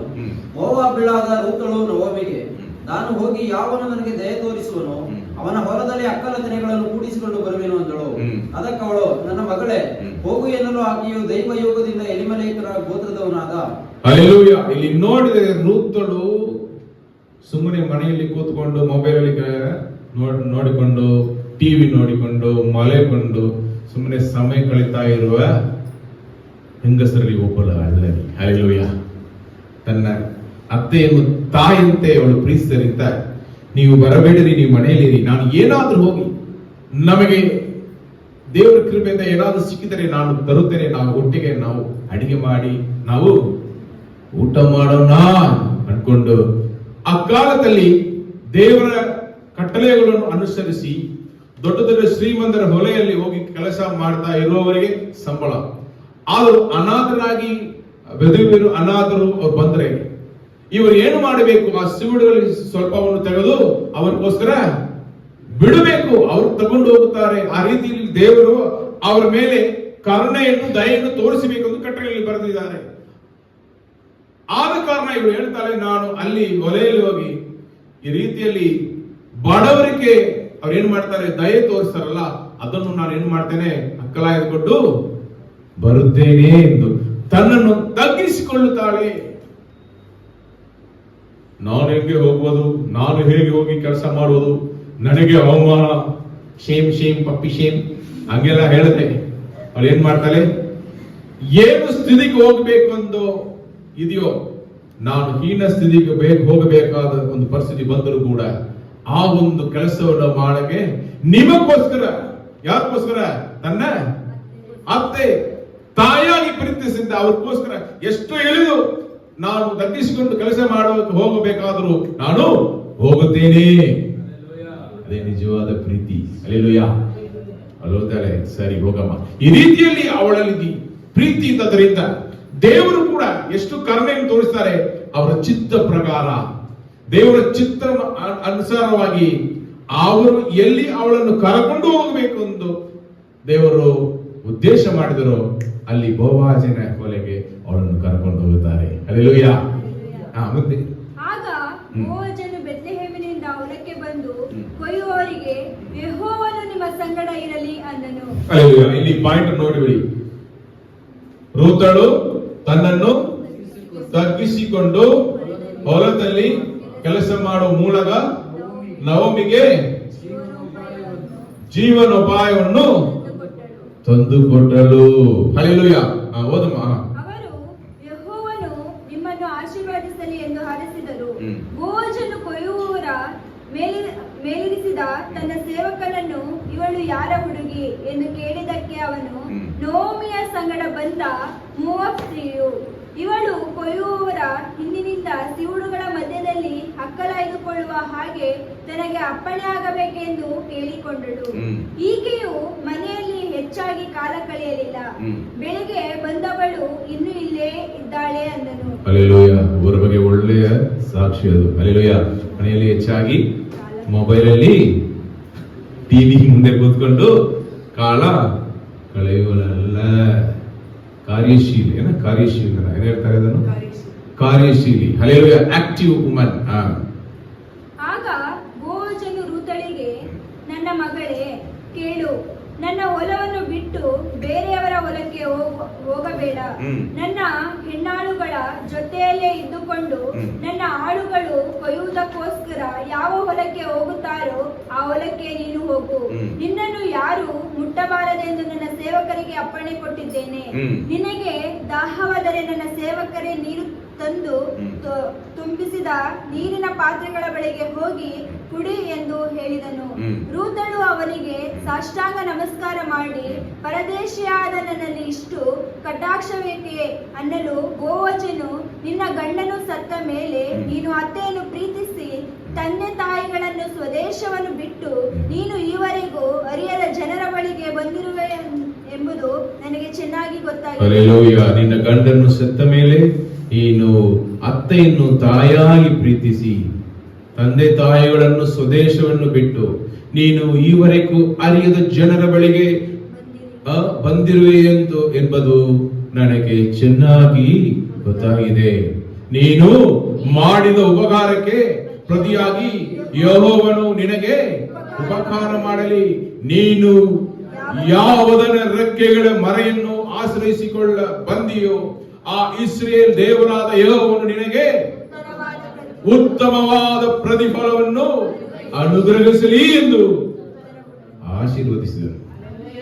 ಹಲ್ಲೆಲೂಯಾ. ಹಲ್ಲೆಲೂಯಾ. ಅವಳಿಗೆ ಒಂದು ಪಿಕ್ಚರೇ ಗೊತ್ತಿಲ್ಲ. ಅವಳು ಈ ದೇವರ ಮೇಲೆ ನಂಬಿಕೆ ಇಟ್ಟು, ಅತ್ತೆ ಮೇಲೆ ಪ್ರೀತಿ ಇಟ್ಟು, ಅವರನ್ನು ಕೈ ಬಿಡದೆ ಅವಳು ಇಲ್ಲಿ ಬಂದಿದ್ದಾಳೆ. ಅದು ದೇವರ ಚಿತ್ತ. ಹಲ್ಲೆಲೂಯಾ. ಅವಳಿಗೆ ಭವಿಷ್ಯ ಏನು ಗೊತ್ತಿಲ್ಲ. ಯಾಕೆ ನಾನು ಇಲ್ಲಿ ಬಂದಿದ್ದೇನೆ ಅದು ಗೊತ್ತು, ಬಟ್ ಏನು ನಡೆಯಲಿಕ್ಕಿದೆ ಅದು ಅವಳಿಗೆ ಗೊತ್ತಿಲ್ಲ. ಬಟ್ ಅವಳಿಗಾಗಿ ಮಹಾ ಉನ್ನತವಾದ ಶ್ರೇಷ್ಠವಾದ ಯೋಜನೆಗಳನ್ನು ದೇವರು ಸಿದ್ಧಪಡಿಸಿ ಇಟ್ಟಿದ್ದಾರೆ. ಹಲ್ಲೆಲೂಯಾ. ಒಂದು ವೇಳೆ ಅವಳ ಕಣ್ಣುಗಳು ಅದನ್ನು ನೋಡಲಿಲ್ಲ, ಬಟ್ ಒಂದೊಂದಾಗಿ ಸ್ಟೆಪ್ ಬೈ ಸ್ಟೆಪ್ ಅವಳಿಗೆ ಆಶೀರ್ವಾದ ದಾರಿಯಲ್ಲಿ ದೇವರು ಕರ್ಕೊಂಡು ಹೋಗುವುದನ್ನು ನೀವು ನೋಡುವಿರಿ. ಬನ್ನಿರಿ ನೋಡೋಣ ಜೊತೆಯಲ್ಲಿ. ಆಗ ಆಕೆಯು, ಸ್ವಾಮಿ, ತಾವು ದಾಸಿಯಾದ ನನ್ನನ್ನು ಕಟಾಕ್ಷಿಸಿದ್ದೀರಿ. ನಾನು ತಮ್ಮ ದಾಸಿ ಎನಿಸಿಕೊಳ್ಳುವುದಕ್ಕೆ ಯೋಗ್ಯಲಲ್ಲದಿದ್ದರೂ ನನ್ನನ್ನು ಕನಿಕರಿಸಿ ಪ್ರೀತಿಯಿಂದ ಮಾತನಾಡಿಸಿದಿರಿ ಅಂದಳು. ಊಟದ ವೇಳೆಯಾದಾಗ ಬೋವಜನು, ಇಲ್ಲಿ ಬಾ, ರೊಟ್ಟಿಯನ್ನು ತೆಗೆದುಕೊಂಡು ಮುರಿದು ಹುಳಿರಸದಲ್ಲಿ ಅದ್ದಿ ತಿನ್ನು ಎಂದು ಕರೆಯಲು ಆಕೆಯು ಹೋಗಿ ಕೊಯ್ಯುವವರ ಬಳಿಯಲ್ಲಿ ಕೂತುಕೊಂಡಳು. ಇದಲ್ಲದೆ ಅವನು ಆಕೆಗೆ ಸುಟ್ಟ ತೆನೆಗಳನ್ನು ಕೊಟ್ಟನು. ಆಕೆಯು ತಿಂದು ತೃಪ್ತಳಾಗಿ ಇನ್ನೂ ಉಳಿಸಿಟ್ಟುಕೊಂಡಳು. ತರುವಾಯ ತಿರುಗಿ ಹಕ್ಕಲಾಯುವುದಕ್ಕೆ ತಿಂದು ತೃಪ್ತಿಯಾಗಿ ಇನ್ನೂ ಯಾರಿಗೆ ಉಳಿಸಿಟ್ಟಿದಳು? ಹಲ್ಲೆಲೂಯಾ. ಪ್ರೀತಿಯ ಕ್ರಿಯೆ. ಹಲ್ಲೆಲೂಯಾ. ಕ್ರಿಯೆಯಲ್ಲಿ ಪ್ರೀತಿಯನ್ನು ತೋರಿಸುವುದು.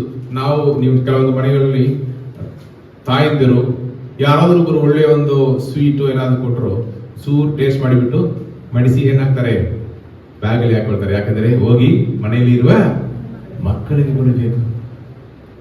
ನಮ್ಗೆ ಸ್ವಲ್ಪ ಸಾಕು. ನೀವು ತಂದೆ ತಾಯಿ, ನಾವು ಯವನಸ್ಥರಾಗಿರುವಾಗ ಚೆನ್ನಾಗಿ ಮಟನ್, ಚಿಕನ್, ಫಿಶ್ ಎಲ್ಲ ಆಸೆ ಪಟ್ಟು ತಿಂತೇವೆ. ಬಟ್ ಪೋಷಕರಾದ ಮೇಲೆ ಮಕ್ಕಳು ನಮ್ಮ ಮುಂದೆ ಕೂತಿರ್ತಾರೆ, ಆವಾಗಲೂ ನಾವು ಸೆಲ್ಫಿಶ್ ಆಗಿ ಊಟ ಮಾಡಲ್ಲ. ನಮಗೆ ಸ್ವಲ್ಪ ಒಂದೆರಡು ಪೀಸ್ ಇಟ್ಬಿಟ್ಟು ಮಕ್ಕಳಿಗೆ 4-5 ಪೀಸ್ ಕೊಡ್ತೇವೆ. ಯಾಕೆಂದ್ರೆ ಅದು ಮಕ್ಕಳ ಮೇಲೆ ನಾವು ತೋರಿಸುವ ಪ್ರೀತಿ. ಅದೇ ರೀತಿಯಲ್ಲಿ ಇಲ್ಲಿ ಋತಳು ಕೂಡ ಪ್ರೀತಿಯಿಂದ ವರ್ತಿಸ್ತಾಳೆ. ಪ್ರೀತಿಯಿಂದ ನಾನು ಮಾತ್ರ ತಿಂದು ತೃಪ್ತಿ ಆಗಲಿದೆ ಹೇಳಿದ್ರೆ, ತನಗೆ ಸಿಕ್ಕಿರುವುದನ್ನು ಅತ್ತೆಗೋಸ್ಕರ ತಾನು ಪ್ರೀತಿಸಿದ ಆ ತಾಯಿಗೋಸ್ಕರ ಅಲ್ಲಿ ಅವಳು ಉಳಿಸಿ ಇಟ್ಟಿರುವುದನ್ನು ನಾವು ನೋಡುತ್ತೇವೆ. ಮುಂದೆ ತರುವಾಯ ತಿರುಗಿ ಹಕ್ಕಲಾಯುವುದಕ್ಕೆ ಹೇಳಲು ಬೋವಜನು ತನ್ನ ಸೇವಕರಿಗೆ, ಈಕೆಯು ಸಿವುಡುಗಳ ಮಧ್ಯದಲ್ಲಿ ಹಕ್ಕಲಾಯ್ದುಕೊಳ್ಳಲಿ, ಭಯಬೇಡಿರಿ. ಕಟ್ಟುಗಳಿಂದ ತೆನೆಗಳನ್ನು ಕಿತ್ತು ಹಾಕಿರಿ, ಈಕೆಯು ಕೂಡಿಸಿಕೊಳ್ಳಲಿ, ಗದರಿಸಬೇಡಿರಿ ಎಂದು ಆಜ್ಞಾಪಿಸಿದನು. ರೂತಳು ಸಾಯಂಕಾಲದವರೆಗೂ ಹಕ್ಕಲಾಯ್ದು ಕೂಡಿಸಿದ್ದನ್ನು ಬಡಿದಾಗ ಸುಮಾರು 30 ಸೇರು ಜವೆಗೋಧಿ ಸಿಕ್ಕಿತು. ಆಕೆಯು ಅದನ್ನು ಹೊತ್ತುಕೊಂಡು ಊರಿಗೆ ಬಂದು ಅತ್ತೆಗೆ ತೋರಿಸಿ ತಾನು ಉಳಿಸಿಟ್ಟಿದ್ದನ್ನು ತೆಗೆದುಕೊಟ್ಟಳು. ಅತ್ತೆಯು, ನೀನು ಇವತ್ತು ಯಾರ ಹೊಲದಲ್ಲಿ ಅಕ್ಕಲಾಯ್ದಿ? ಎಲ್ಲಿ ಕೆಲಸ ಮಾಡಿದಿ? ನಿನ್ನನ್ನು ಕಟಾಕ್ಷಿಸಿದವನಿಗೆ ಶುಭವಾಗಲಿ ಎನ್ನಲು ರೂತಳು, ನಾನು ಯಾವನ ಹೊಲದಲ್ಲಿ ಅಕ್ಕಲಾಯ್ದನೋ ಅವನ ಹೆಸರು ಬೋವಜನ್ ಎಂದು ತಿಳಿಸಿದಳು. ಹಲ್ಲೆಲೂಯಾ. ಆ ಹೆಸರನ್ನು ಹೇಳಿದಾಗಲೇ ಅವಳ ಮುಖದಲ್ಲಿ ನಗು ಬಂದಿತ್ತು. ಯಾಕಂದ್ರೆ ಅವನು ಕುಟುಂಬದಲ್ಲಿ ಒಬ್ಬನು. ಹಲ್ಲೆಲೂಯಾ. ಸಂಬಂಧಿಗನು. ಆಗ ನವೋಮಿಯು, ಸತ್ತವರಿಗೂ ಬದುಕುವವರಿಗೂ ಬಿಡದೆ ದಯೆ ತೋರಿಸುತ್ತಿರುವ ಇವನು ಯೆಹೋವನಿಂದ ಆಶೀರ್ವಾದ ಹೊಂದಲಿ ಎಂದು ಹೇಳಿ, ಆ ಮನುಷ್ಯನು ತಮ್ಮ ಸಂಬಂಧಿಕನೆಂದು ಸಮೀಪ ಬಂಧುಗಳಲ್ಲಿ ಒಬ್ಬನೆಂದು ರೂತಳಿಗೆ ತಿಳಿಸಿದಳು. ಆಗ ಮೋವಾಬ್ಯಳಾದ ರೂತಳು, ಇದಲ್ಲದೆ ಆ ಮನುಷ್ಯನು ನನಗೆ ಸುಗ್ಗಿಯೆಲ್ಲ ತೀರುವವರೆಗೂ ನನ್ನ ಆಳುಗಳ ಜೊತೆಯಲ್ಲೇ ಇರು ಎಂದು ಹೇಳಿದ್ದಾನೆ ಅನ್ನಲು, ನವೋಮಿಯು ತನ್ನ ಸೊಸೆಯಾದ ರೂತಳಿಗೆ, ನನ್ನ ಮಗಳೇ, ನೀನು ಅವನ ಹೆಣ್ಣಾಳುಗಳ ಸಂಗಡಲೇ ಹೊರಟು ಹೋಗುವುದು ಒಳ್ಳೆಯದು. ಬೇರೆ ಹೊಲದಲ್ಲಿ ನಿನಗೆ ತೊಂದರೆಯಾಯಿತು ಎಂದು ಹೇಳಿ ತೊಂದರೆ ಆಗಬಹುದು, ಹಂಗೆ ಹೋದ್ರಿ. ತೊಂದರೆಯಾಯಿತು ಎಂದು ಹೇಳಿದಳು. ಅದರಂತೆ ರೂತಳು ಅತ್ತೆಯ ಮನೆಯಲ್ಲಿದ್ದುಕೊಂಡು ಜವೆಗೋಧಿ ಮತ್ತು ಗೋಧಿಯ ಸುಗ್ಗಿ ತೀರುವವರೆಗೂ ಬೋವಜನ ಹೆಣ್ಣುಗಳ ಸಂಗಡಲೇ ಹೋಗಿ ಅಕ್ಕಲಾಗುತ್ತಿದ್ದಳು. ಹಲ್ಲೆಲೂಯಾ. ಇಲ್ಲಿ ನೋಡಿದ್ರೆ ಹೆಣ್ಣು ಮಕ್ಕಳಿಗೆ ಬಹಳ ಪ್ರಾಮುಖ್ಯವಾದ ಒಂದು ವಿಷಯ ಏನಂದ್ರೆ ಅವರ ಸಾಕ್ಷಿ. ಹಲ್ಲೆಲೂಯಾ. ಅವರ ಸಾಕ್ಷಿ ಬಹಳ ಪ್ರಾಮುಖ್ಯವಾದದ್ದು. ಸಾಕ್ಷಿಯನ್ನು ಕಳ್ಕೊಂಡ್ರೆ ಅವರನ್ನು ಸಮಾಜದ ಕುಟುಂಬದಲ್ಲಿ ಯಾರು ಮರ್ಯಾದೆ ಕೊಡಲ್ಲ. ಆದ್ದರಿಂದ ನೀವು ನಿಮ್ಮ ಸಾಕ್ಷಿಯನ್ನು ಉಳಿಸಿಕೊಳ್ಳಬೇಕು. ಇಲ್ಲಿ ಇವಳಿಗೆ ಇವಳೊಂದು ಬಿಡೋ, ಗಂಡನ್ ಬಿಟ್ಟವಳು, ಬೇಕಾದ್ರೆ ಏನು ಪಾಪ ಮಾಡಿದ್ರು ಮಾಡಬಹುದು. ಇನ್ನೊಂದು ಅವಳು ಅನ್ಯ ಸ್ತ್ರೀ. ನೀವು ಅಂತವಳು ಇಲ್ಲಿ ಬೆತ್ಲೆಹೇಮಿಗೆ ಬಂದ ಮೇಲೆ ಅವಳು ಯೌವನಸ್ಥರಾಗಿದ್ದರೂ ಕೂಡ ಅವಳು ಪಾಪ ಮಾಡಲಿಲ್ಲ, ತನ್ನ ಸಾಕ್ಷಿಯನ್ನು ಉಳಿಸಿಕೊಂಡ್ರು. ಹಲ್ಲೆಲೂಯಾ. ಆ ರೀತಿಯಲ್ಲಿ ಅವಳು ಗುಣವಂತೆಯಾಗಿ ಅವಳು ಬದುಕಿರಿಂದ ಅವಳ ಬಗ್ಗೆ ಅಲ್ಲಿ ಸುತ್ತಲೂ ಇರುವವರು ಮಾತನಾಡುತ್ತಾರೆ. ಒಂದು ನೋಟದಲ್ಲಿ ದೃಷ್ಟಿಯಲ್ಲಿ ಹೇಳಿ ಬಿಡ್ತಾರೆ, ಇವರು ಒಳ್ಳೆಯವಳ ಕೆಟ್ಟವಳ. ಹಲ್ಲೆಲೂಯಾ. ಅದರಿಂದ ಅಲ್ಲಿ ಕೆಲಸ ಮಾಡುವವರೆಲ್ಲ ರೂತಳ ಬಗ್ಗೆ ಸಾಕ್ಷಿಗಳಿದರು. ಹಲ್ಲೆಲೂಯಾ. ಇಲ್ಲಿ ನೋಡಿದ್ರೆ ರೂತಳು ಅಲ್ಲಿ ಒಳ್ಳೆಯ ಸಾಕ್ಷಿಯನ್ನು ಹೊಂದಿದಳು. ಇವತ್ತು ಅತ್ತೆಗೆ ಅವಳು ಪ್ರೀತಿಯನ್ನು ತೋರಿಸಲು ಒಂದು ತಾಯಿಯಂತೆ ಅವಳು ಪ್ರೀತಿಸಲಿಂದ ಈ ಅತ್ತೆಯಾಗಿರುವಳು ತಾಯಾಗಿ ಅವಳಿಗೆ ಮಾಡಬೇಕಾದರೂ ಆ ಕರ್ತವ್ಯವನ್ನು ಇವಳಿಗೆ ಒಂದು ಒಳ್ಳೆಯ ಭವಿಷ್ಯ ಸಿಗಬೇಕು, ನನ್ನ ಜೊತೆಯಲ್ಲೇ ಇದ್ರೆ ಅವಳ ಜೀವನ ಏನಾಗುತ್ತದೆ, ಅವಳಿಗೆ ಒಂದು ಮದುವೆ ಆಗಲಿ ಎಂದು ಈ ಅತ್ತೆ ತಾಯಾಗಿ ಬದಲಾಗಿ ಹಿತಚಿಂತಗಳಾಗಿ ಅವಳ ಬಗ್ಗೆ ಚಿಂತಿಸುವುದನ್ನು ನಾವು ನೋಡ್ತೇವೆ. 3ನೇ ಅಧ್ಯಾಯವನ್ನು ಓದಿರಿಯಾ? ನವೋಮಿಯು ಸೊಸೆಗೆ, ನನ್ನ ಮಗಳೇ, ನೀನು ಗೃಹಿಣಿಯಾಗಿ ಸುಖದಿಂದಿರುವುದಕ್ಕೋಸ್ಕರ ನಾನು ಪ್ರಯತ್ನಿಸಬೇಕಲ್ಲವೇ? ನೀನು ಯಾವನ ಹೆಣ್ಣಾಳುಗಳ ಜೊತೆಯಲ್ಲಿ ಇರುತ್ತೀಯೋ ಆ ಬೋವಜನು ನಮ್ಮ ಸಂಬಂಧಿಕನಾಗಿರುತ್ತಾನಲ್ಲ, ಅವನು ಇಂದಿನ ರಾತ್ರಿ ಕಣಜದಲ್ಲಿ ಜವೆ ಗೋಧಿಯನ್ನು ತೂರುವನು. ಇಲ್ಲಿ ನೋಡಿದರೆ ಅವಳೊಂದು ಆಲೋಚನೆ ಹೇಳುತ್ತಾಳೆ, ನೀನು ಹೋಗಿ ಅವನ ಕಡೆಯಿಂದ ಸಹಾಯವನ್ನು ಕೋರು. ಅವನು ಕಿಂಗ್ಸ್ ಮೆನ್ ರೆಡಿಮರ್, ನಮ್ಮ ಕುಟುಂಬವನ್ನು ಈ ಒಂದು ಆ ಕಾಲದಲ್ಲಿ ಇವರು ಊರಿಗೆ ಹೋಗುವಾಗ ಆ ನೆಲವನ್ನು ಏನ್ ಮಾಡ್ತಾರೆ, ಲೋನಲ್ಲಿ ಇಟ್ಬಿಟ್ಟು ಆ ಹಣವನ್ನು ತಗೊಂಡು ಹೋಗಿದರು. ಇವತ್ತು ಯಾರೋ ಒಬ್ಬರ ಕೈಯಲ್ಲಿ ಅವರ ಮನೆಯ ನೆಲ ಎಲ್ಲ ಇನ್ನೊಬ್ಬರ ಕೈಯಲ್ಲಿ ಇರುತ್ತೆ. ಅದನ್ನು ಬಿಡುವಿಸಬೇಕು, ಬಿಡುಗಡೆ ಮಾಡಬೇಕು, ಬಿಡುಗಡೆ ಆಗಬೇಕು. ಅದಕ್ಕೋಸ್ಕರ ಏನು ಮಾಡಬೇಕು, ನಮ್ಮ ಕುಟುಂಬದಲ್ಲಿ ಇರುವ ತುಂಬಾ ಹತ್ತಿರ ಇರುವ ಬಂಧು ಏನ್ ಮಾಡಬೇಕು, ಅದನ್ನು ಬಿಡುಗಡೆ ಮಾಡೋಕೆ ಮುಂದೆ ಬರಬೇಕು. ಈ ಸಹಾಯವನ್ನು ಕೋರಲು ನೀನು ಯಾರ ಬಳಿಗೆ ಹೋಗಬೇಕು, ಈ ಬೋವಾಸನ ಬಳಿಗೆ ಹೋಗು. ರಾತ್ರಿ ಮಲಗಿರುವಾಗ ಅವನು ಏನ್ ಮಾಡ್ತಾನೆ, ಹೊದಿಕೆಯನ್ನು ಹಾಕೊಂಡು ಮಲಗಿರ್ತಾನೆ. ಅವನ ಕಾಲು ಬಳಿಗೆ ಹೋಗಿ ಮಲಗಿಕೋ, ನನಗೆ ಸಹಾಯ ಬೇಕು ಎಂದು ನೀನು ಕೋರು ಅಂತ ಅವನು ಕಳುಹಿಸ್ತಾಳೆ. ಇವಳು ಹೋಗಿ ರಾತ್ರಿಯಲ್ಲಿ ಅವನಿಗೆ ಅದನ್ನು ತಿಳಿಸ್ತಾಳೆ. ಅವಳನ್ನು ನೋಡಿ ಹೆದರಿ ಬಿಡ್ತಾನೆ. ಅವನು ತುಂಬಾ ಒಳ್ಳೆಯ ಮನುಷ್ಯನು, ಪರಿಶುದ್ಧವಾಗಿರುವ ಒಬ್ಬ ಮನುಷ್ಯನೇ. ಅವಳನ್ನು ರಾತ್ರಿಯಲ್ಲಿ ನೋಡಿ ಹೆದರಿ ಅವಳಿಗೆ ಪ್ರತಿ ಉತ್ತರವನ್ನು ಕೊಡುತ್ತಾನೆ. ಹೆಂಗೆ ಕೊಡುತ್ತಾನೆ? 8ನೇ ವಾಕ್ಯವನ್ನು ಓದ್ರಿ. ಮಧ್ಯರಾತ್ರಿಯಲ್ಲಿ ಆ ಮನುಷ್ಯನು ಹೆದರಿ ಬೊಗ್ಗಿ ನೋಡಿ ತನ್ನ ಕಾಲುಗಳ ಬಳಿಯಲ್ಲಿ ಮಲಗಿರುವ ಹೆಂಗಸನ್ನು ಕಂಡನು. ಅವನು ಆಕೆಯನ್ನು, ನೀನು ಯಾರು ಎಂದು ಕೇಳಲು, ಆಕೆಯು, ನಾನು ನಿನ್ನ ದಾಸಿಯಾದರುತ್ತಳು, ನೀನು ಸಮೀಪ ಬಂಧುವಾಗಿರುವುದರಿಂದ ನಿನ್ನ ಹೊದಿಕೆಯ ಅಂಚನ್ನು ನನ್ನ ಮೇಲೆ ಹಾಕು ಅಂದಳು. ಆಗ ಅವನು, ನನ್ನ ಮಗಳೇ, ಯೆಹೋವನಿಂದ ನಿನಗೆ ಆಶೀರ್ವಾದವಾಗಲಿ. ನೀನು ಬಡವರು ಐಶ್ವರ್ಯವಂತರೂ ಆದ ಯೌವನಸ್ಥರನ್ನು ನೋಡಿ ಹೋಗಲಿಲ್ಲ. ಮಗಳು, ಹೆಣ್ಣು ಮಕ್ಕಳು ಹೆಂಗೆ ಬದುಕಬೇಕು ಇದರಲ್ಲಿ ಅವಳು ಸಾಕ್ಷಿಯಾಗಿ ಬದುಕಿ ತೋರಿಸಿದಳು. ಬಡವರು ಐಶ್ವರ್ಯವಂತರು ಆದ ಯೌವನಸ್ಥರನ್ನು ನೋಡಿ ಹೋಗಲಿಲ್ಲ. ಈಗ ನಿನ್ನ ಪ್ರತಿಭಕ್ತಿ ಮುಂಚಿಗಿಂತ ವಿಶೇಷವಾಗಿ ಪ್ರತ್ಯಕ್ಷವಾಯಿತು.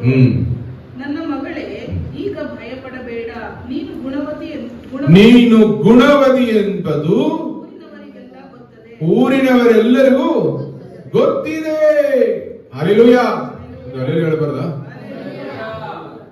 ಅವಳ ಸಾಕ್ಷಿಯ ಜೀವನ ಅವಳನ್ನು ಇಷ್ಟು ಮಟ್ಟಿಗೆ ತಂದಿದೆ. ಹಲ್ಲೆಲೂಯಾ.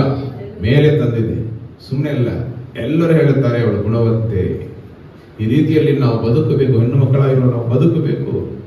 ಇದರಲ್ಲಿ ಬದುಕಿದರೆ ದೇವರು ನಿಮ್ಮನ್ನು ಹೆಚ್ಚಾಗಿ ಆಶೀರ್ವದಿಸುವರು. ಮುಂದೆ ಹೋದ. ಆದ್ದರಿಂದ ನೀನು ಹೇಳಿದ್ದನ್ನೆಲ್ಲ ಮಾಡುವೆನೋ. ನಾನು ಸಮೀಪ ಬಂಧುವೆಂಬುದು ನಿಜ, ಆದರೂ ನನಗಿಂತ ಸಮೀಪನಾದವನು ಒಬ್ಬನಿರುತ್ತಾನೆ.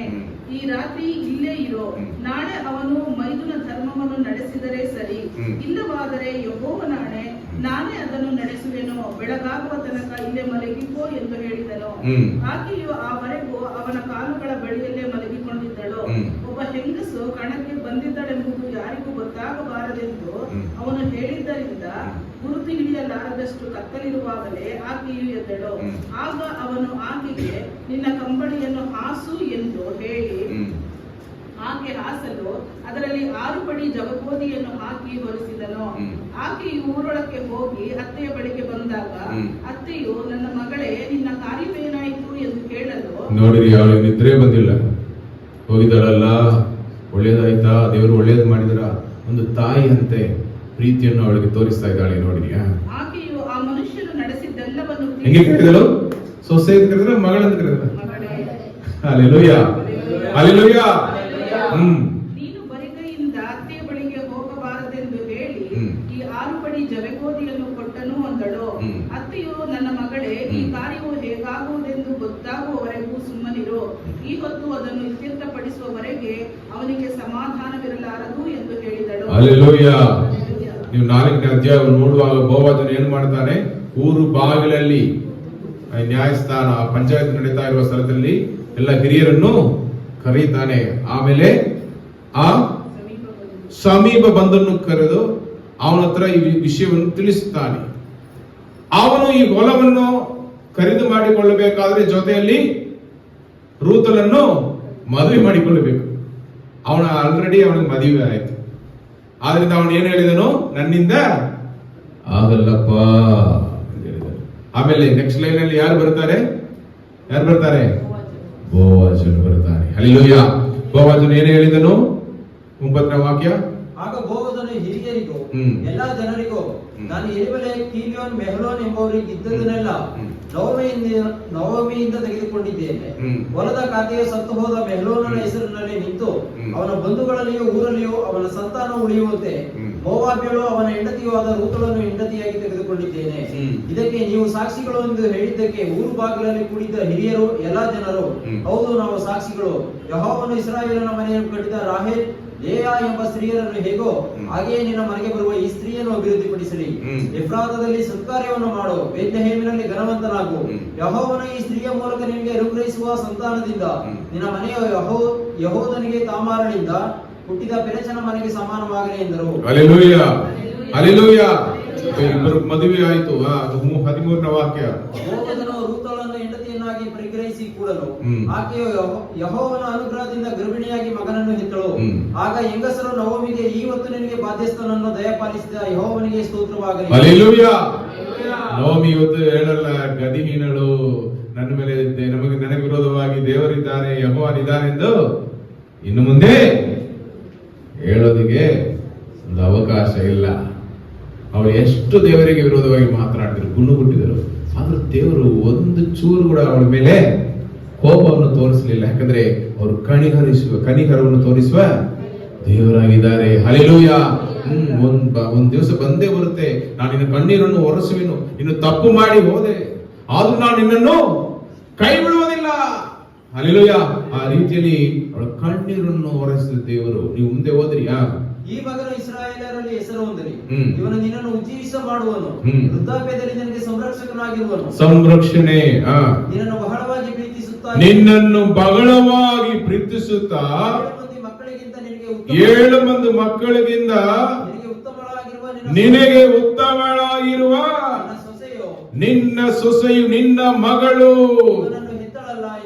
ರೂತಳು ಇವನನ್ನು ಎತ್ತಳಲ್ಲ. Hallelujah, hallelujah. ನವಮಿಯು ಆ ಮಗುವನ್ನು ಉಡಿಲಲ್ಲಿಟ್ಟುಕೊಂಡು ಸಾಕುತ್ತಿದ್ದಳು. ನೆರೆಯವರೇ ಹೆಂಗಸರು ನವಮಿಗೆ ಒಬ್ಬ ಮಗನು ಹುಟ್ಟಿದ್ದಾನೆಂದು ಹೇಳಿ ಅವನಿಗೆ ಓಬೇದನೆಂದು ಹೆಸರಿಟ್ಟರು. ಇವರೇ ಇಷಯನಿಗೆ ತಂದೆಯೋ ದಾವೀದನಿಗೆ ಅಜ್ಜನೂ ಆದನು. Hallelujah, hallelujah. ದಾವೀದನಿಗೆ ಅಜ್ಜನು. ಹಲ್ಲೆಲೂಯಾ. ಇಲ್ಲಿ ನೋಡಿದರೆ ಅವಳು ಹೇಗೆ ಪ್ರೀತಿಸಲು, ರೂತಳು ತನ್ನ ಅತ್ತೆಯ ಅವಮಾನವನ್ನು ತೆಗೆದು ಹಾಕಿದಳು ಮತ್ತು ಸಂತೋಷ, ಗೌರವ, ಆಶೀರ್ವಾದಗಳನ್ನು ತಂದಳು.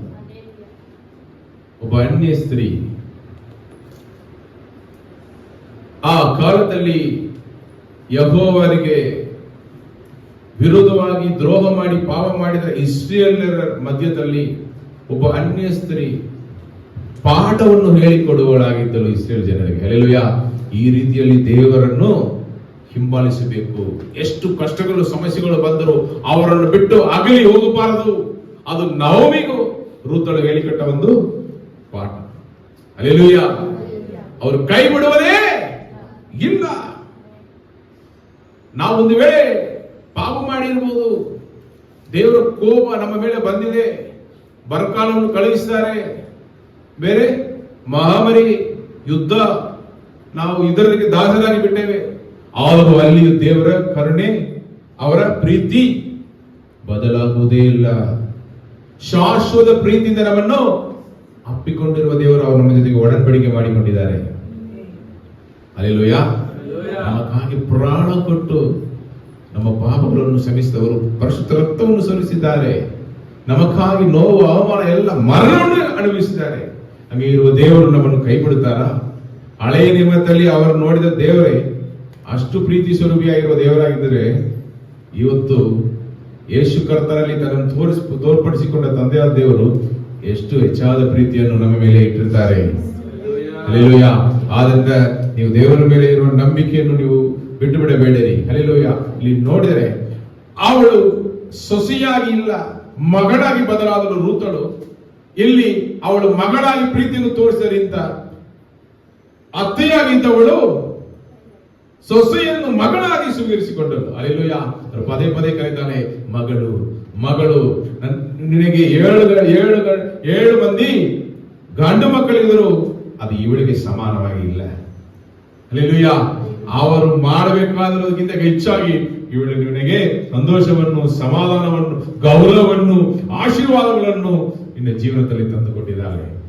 ಹಲ್ಲೆಲೂಯಾ. ಆದ್ದರಿಂದ ಹೆಣ್ಣು ಮಕ್ಕಳಾಗಿರುವ ನಾವು ದೇವರಿಗೆ ಮೆಚ್ಚುಗೆ ಆಗಿರುವ ರೀತಿಯಲ್ಲಿ ದೇವರ ಮೇಲೆ ನಂಬಿಕೆ ಇಟ್ಟು ನಾವು ದೃಢವಾಗಿ ದೇವರಲ್ಲಿ ನಂಬಿಕೆಯಲ್ಲಿ ನೆಲೆಗೊಂಡಿದ್ದು ತೀರ್ಮಾನ ತಗೊಂಡು, ನಾನು ನಿಮ್ಮನ್ನೇ ಹಿಂಬಾಲಿಸುವೇನು, ಬರೀ ಒಂದು ಜೀವಮಾನವಲ್ಲ, ನಾನು ನಿಮ್ಮನ್ನು ಬಿಟ್ಟು ಅಗಲಿ ಹೋಗುವುದಿಲ್ಲ, ಹಿಂದಿರುಗಿ ನೋಡುವುದಿಲ್ಲ, ನಾನು ನಿಮ್ಮನ್ನೇ ಹಿಂಬಾಲಿಸುವೇನು, ನಿಮ್ಮ ಕಟ್ಟಳೆಗಳನ್ನು ನಾನು ಹಿಂಬಾಲಿಸಿ ನಡೆಯುವೆನು, ಪರಿಶುದ್ಧವಾಗಿ ಬದುಕುವೇನು, ಪ್ರೀತಿಯನ್ನು ಹಂಚಿಕೊಳ್ಳುವೇನು, ನಿಮ್ಮ ಕರುಣೆ ದಯೆಯನ್ನು ಇದರಲ್ಲಿ ತೋರಿಸುವೇನು, ಸಾಕ್ಷಿಯಾಗಿ ಬದುಕುವೇನು ಎಂದು ನೀವು ತೀರ್ಮಾನ ತಗೊಂಡು ಅದನ್ನು ಕಾರ್ಯ ರೂಪದಲ್ಲಿ, ಕ್ರಿಯೆಗಳಲ್ಲಿ ತೋರಿಸುವಾಗ ನಿಮ್ಮ ಜೀವನದಲ್ಲಿ ನಿಮಗೆ ಗೊತ್ತಿಲ್ಲದ ಆಶೀರ್ವಾದಗಳು ನಿಮಗೆ ಬಂದು ಸಿಗುತ್ತೆ. ಹಲ್ಲೆಲೂಯಾ. ಅವಳು ಅನ್ಯ ಸ್ತ್ರೀಯಾಗಿದ್ದವಳು ಇವತ್ತು ಯಹೂದಿಯ ಕುಲದಲ್ಲಿ ಬಂದು ಸೇರುತ್ತಾಳೆ. ಅವಳ ಮುಖಾಂತರ ಲೋಕದ ರಕ್ಷಣಾಗಿರುವ ಯೇಸು ಕರ್ತನ, ಅವಳ ಮುಖಾಂತರ ಇಡೀ ಲೋಕಕ್ಕೆ ಆಶೀರ್ವಾದ, ನಿತ್ಯ ಜೀವ. ಅವಳಿಗೆ ಸಿಗಿದ ಆಶೀರ್ವಾದಗಳನ್ನು ನೋಡೋಣ. ಅವಳ ಹಿರಿಯಲ್ಲಿ ಬದುಕಿರಿಂದ ರೂತಲು ಪಡೆದ ಆಶೀರ್ವಾದಗಳು, ಸಂರಕ್ಷಣೆ, ಅಗತ್ಯತೆಗಳೆಲ್ಲವನ್ನು ದೇವರು ಪೂರೈಸಿದರು. ಸಾಕ್ಷಿಯಾಗಿ ದೇವರು ನಿಲ್ಲಿಸಿದರು.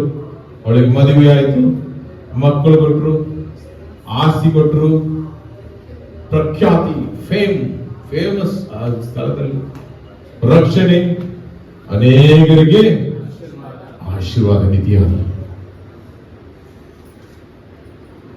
ನಿಮ್ಮನ್ನು ನಮ್ಮನ್ನು ಆ ರೀತಿಯಲ್ಲಿ ಬದುಕಬೇಕು ಎಂದು ದೇವರು ಕರೆದಿದ್ದಾರೆ, ಆಶೀರ್ವದಿಸಬೇಕು ಎಂದು ಕರೆದಿದ್ದಾರೆ. ಹಲ್ಲೆಲೂಯಾ. ಹೆಣ್ಣು ಮಕ್ಕಳಾಗಿರುವ ನಿಮಗೂ ಹೇಳುತ್ತೇನೆ, ಗಂಡು ಮಕ್ಕಳಾಗಿರುವ ನಿಮಗೂ ದೇವರು ನಮ್ಮನ್ನು ಈ ರೀತಿಯಲ್ಲಿ ಕರೆದಿದ್ದಾರೆ. ನಮಗೆ ಗೊತ್ತಿಲ್ಲದ ಎಷ್ಟೋ ವಿಷಯಗಳು ನಮ್ಮ ಜೀವನದಲ್ಲಿ ಬರಲಿಕ್ಕಿದೆ. ನಿಮ್ಮ ಭವಿಷ್ಯ ನಿಮಗೆ ಗೊತ್ತಿಲ್ಲ, ಅದು ದೇವರಿಗೆ ಗೊತ್ತು. ಶ್ರೇಷ್ಠವಾದ ಭವಿಷ್ಯವನ್ನು ದೇವರು ನಮಗಾಗಿ ಇಟ್ಟಿದ್ದಾರೆ. ಶ್ರೇಷ್ಠವಾದ ಯೋಜನೆ ನಮ್ಮ ಬಗ್ಗೆ ಅವರ ಕೈಯಲ್ಲಿ ಉಂಟು. ಹಲ್ಲೆಲೂಯಾ. ಆದ್ರಿಂದ ರೂತಳ ಹಾಗೆ ನೀವು ಹಿಂದಿರುಗಿ ನಿಮ್ಮ ಹಳೆಯ ಜೀವನವನ್ನು, ನಿಮ್ಮ ಹಳೆಯ ದುಷ್ಟ ಜೀವನವನ್ನು, ಪಾಪ ಜೀವನವನ್ನು ಬಿಟ್ಟು ನೀವು ಯೇಸು ಕರ್ತನ ಮೇಲೆ ನಂಬಿಕೆ ಇಟ್ಟು ನೀವು ಮುಂದೆ ಹೋಗ್ತಾ ಇರಿ. ದೃಢವಾದ ನಂಬಿಕೆ ಇರಬೇಕು. ನೀವು ಬರೀ ದೇವರ ಮೇಲೆ ನಂಬಿಕೆ ಇಡುತ್ತೆ ಅಂತ ಹೇಳುವುದನ್ನು ನಿಮ್ಮ ಕ್ರಿಯೆಗಳಲ್ಲಿ ನೀವು ನಿಮ್ಮನ್ನು ಪ್ರೀತಿಸುವ ಹಾಗೆ ಇದರನ್ನು ಪ್ರೀತಿಸಬೇಕು. ನಿಮ್ಮ ಕುಟುಂಬದಲ್ಲಿ ಮೊದಲು ಸಾಕ್ಷ್ಯ ಇರಬೇಕು. ನೀವು ಓದುತ್ತಾ ಇರುವ ಸ್ಥಳದಲ್ಲಿ, ನೀವು ಕೆಲಸ ಮಾಡ್ತಾ ಇರುವ ಸ್ಥಳಗಳಲ್ಲಿ ನೀವು ದೇವರ ಪ್ರೀತಿಯನ್ನು, ದೇವರನ್ನು ತೋರಿಸುವವರಾಗಿ ಇರಬೇಕು.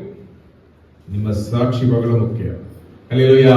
ಅವಳು ಸಾಕ್ಷಿಯಾಗಿ ಜೀವಿಸರಿಂದ ಆಕೆ ಜೀವನದಲ್ಲಿ ದೊಡ್ಡ ಮಹತ್ವ ಕಾರ್ಯವನ್ನು ದೇವರು ಮಾಡಿದರು. ಹಲ್ಲೆಲೂಯಾ. ಸಾಕ್ಷಿಯಾಗಿ ನಿಲ್ಲಿಸಿದರು. ಅವಳ ಮುಖಾಂತರ ಕುಟುಂಬಕ್ಕೆ ಬಿಡುಗಡೆ, ಸಮಾಧಾನ, ಸಂತೋಷ, ಆಶೀರ್ವಾದ, ಸಮೃದ್ಧಿ, ಏನು ಕೊರತೆ ಇಲ್ಲ, ನೆಮ್ಮದಿಯಾಗಿ ಬದುಕಿದರು.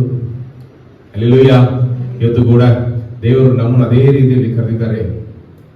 ಲೋಕವನ್ನು ಸೃಷ್ಟಿ ಮಾಡೋಕೆ ಮುಂಚೆನೆ ಯೇಸು ಕರ್ತನ ಹೆಸರಲ್ಲಿ, ಯೇಸು ಕರ್ತನಲ್ಲಿ ನಮ್ಮನ್ನು ಆರಿಸಿಕೊಂಡಿದ್ದಾರೆ. ನಾವು ಪರಿಶುದ್ಧರಾಗಿ ನಿರ್ದೋಷಿಯಾಗಿ ಬದುಕಬೇಕು, ಅದಕ್ಕೋಸ್ಕರ ಆರಿಸಿಕೊಂಡಿದ್ದಾರೆ. ಅವರು ಎಲ್ಲಾ ಆಶೀರ್ವಾದಗಳನ್ನು ಕೊಡಲಿಕ್ಕೆ ಶಕ್ತನಾಗಿದ್ದಾರೆ. ಅದನ್ನು ನಾವು ಪಾಪ ಮಾಡಿ ಪ್ರಾಪಂಚಿಕ ಜೀವನ ಜೀವಿಸಿ ತಡೆ ಮಾಡಬೇಡ. ಹಲ್ಲೆಲೂಯ. ನಾವು ಇವತ್ತು ದೇವರ ಪಾದದಲ್ಲಿ ಒಪ್ಪಿಸಿಕೊಡೋಣ. ಎಲ್ಲರ ಕಣ್ಣನ್ನು ಮುಚ್ಚಿ ಹಲ್ಲೆಲೂಯ. ದೇವರ ಕಡೆ ನೀವು ನೋಡಿರಿ, ನನಗೂ ಈ ರೀತಿಯಲ್ಲಿ ಆಶೀರ್ವಾದ ಬೇಕು. ನನ್ನ ಭವಿಷ್ಯ ನನಗೆ ಗೊತ್ತಿಲ್ಲ, ಆದರೂ ನನಗಾಗಿ ಶ್ರೇಷ್ಠವಾದ ಯೋಚನೆಗಳನ್ನು ನೀವು ನನಗಾಗಿ ಸಿದ್ಧಪಡಿಸಿ ಇಟ್ಟಿದ್ದೀರಿ ಎಂದು ನಾನು ನಂಬುತ್ತೇನೆ. ಇವತ್ತು ನೀವು ಮಾತನಾಡಿದ ಕೃಪೆಗಾಗಿ ಸ್ತೋತ್ರ. ನಾನು ಕೂಡ ಈ ರೀತಿಯಲ್ಲಿ ಬದುಕುವೇನು, ನಿಮ್ಮ ಮೇಲೆ ನಂಬಿಕೆ ಇಟ್ಟು, ದೃಢವಾದ ನಂಬಿಕೆ ಇಟ್ಟು ಸ್ಥಿರವಾಗಿ ಇರುವೇನು, ನಿಮ್ಮಲ್ಲಿ ನೆಲೆಗೊಂಡಿರುವೇನು, ನಿಮ್ಮ ಆಜ್ಞೆಗಳಲ್ಲಿ ನೆಲೆಗೊಂಡಿರುವೇನು. ನಾನು ಪರಿಶುದ್ಧನಾಗಿ ಪ್ರೀತಿಯನ್ನು ಹಂಚಿಕೊಂಡು ನಿಮ್ಮ ಮೇಲೆ ನಂಬಿಕೆ ಇಟ್ಟು ದಯೆ ಕರುಣೆಯನ್ನು ತೋರಿಸುವನಾಗಿ ನಾನು ಬದುಕುವೇನು. ನಿಮ್ಮ ಸ್ವಭಾವಗಳನ್ನು, ಪವಿತ್ರಾತ್ಮ ಫಲಗಳನ್ನು ನಾನು ತೋರಿಸುವನಾಗಿ ಬದುಕುವೇನು, ಸಾಕ್ಷಿಯಾಗಿ ಬದುಕುವೇನು ಎಂದು ನಾವು ಒಪ್ಪಿಸಿಕೊಡೋಣ. ಹಲ್ಲೆಲೂಯ. ಖಂಡಿತವಾಗಿ ರೂತಳನ್ನು ಆಶೀರ್ವದಿಸಿ ಆಶೀರ್ವಾದಕ್ಕೆ ಕಾರಣವಾಗಿ ಕುಟುಂಬದಲ್ಲಿ, ಸಮಾಜದಲ್ಲಿ ಅವಳ ಹೆಸರನ್ನು ಪ್ರತ್ಯೇಕ ತಂದ ಆ ದೇವರು ನಮಗೂ ಮಾಡುವರು. ಹಲ್ಲೆಲೂಯ. ಪ್ರಾರ್ಥಿಸೋಣ ಬನ್ನಿರಿ.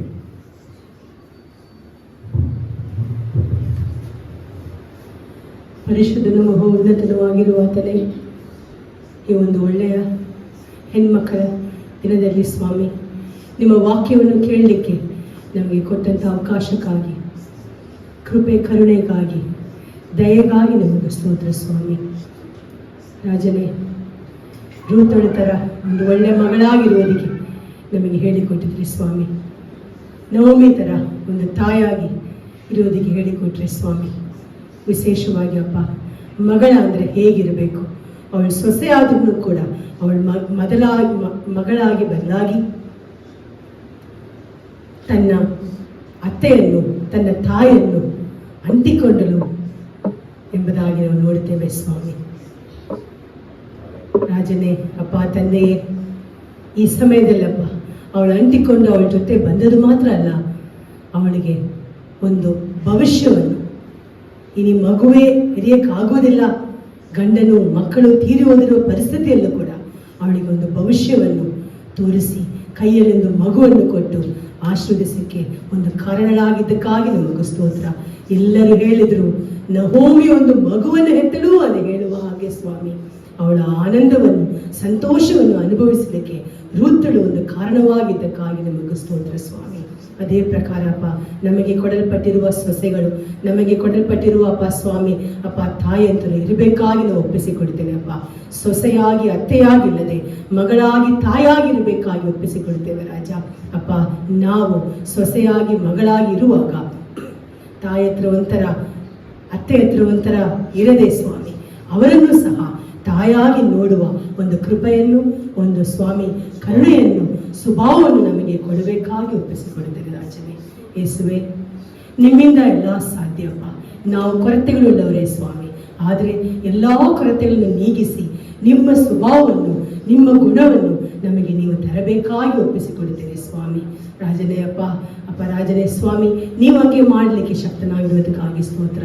ಅವಳ ಜೊತೆ ಇದ್ದು ಅಪ್ಪ ತಾಯಿಗೆ ಅವಳು ಊಟ ಕೊಡಲಿಕ್ಕೂ, ಅಪ್ಪ ಸ್ವಾಮಿ ಭವಿಷ್ಯಕ್ಕೆ ಒಂದು ದಾರಿಯನ್ನು ತೋರಿಸಲಿಕ್ಕೂ, ಅನೇಕರು ಅಪ್ಪ ಅವಳ ಕಣ್ಣೀರನ್ನು ನೋಡಿರುವ ಅನೇಕರ ಮುಂದೆ ಆನಂದ ಭರಿತಳಾಗಿರ್ಲಿಕ್ಕೆ ಅವಳಿಗೆ ಅವಕಾಶ ಮಾಡಿಕೊಟ್ಟ ಆ ಒಂದು ಸೊಸೆಯಾಗಿ, ಮಗಳಾಗಿ ಸ್ವಾಮಿ ನಿಮ್ಮ ಮಕ್ಕಳಿರಬೇಕಾಗಿ ಒಪ್ಪಿಸಿಕೊಳ್ಳುತ್ತೇನೆಪ್ಪ.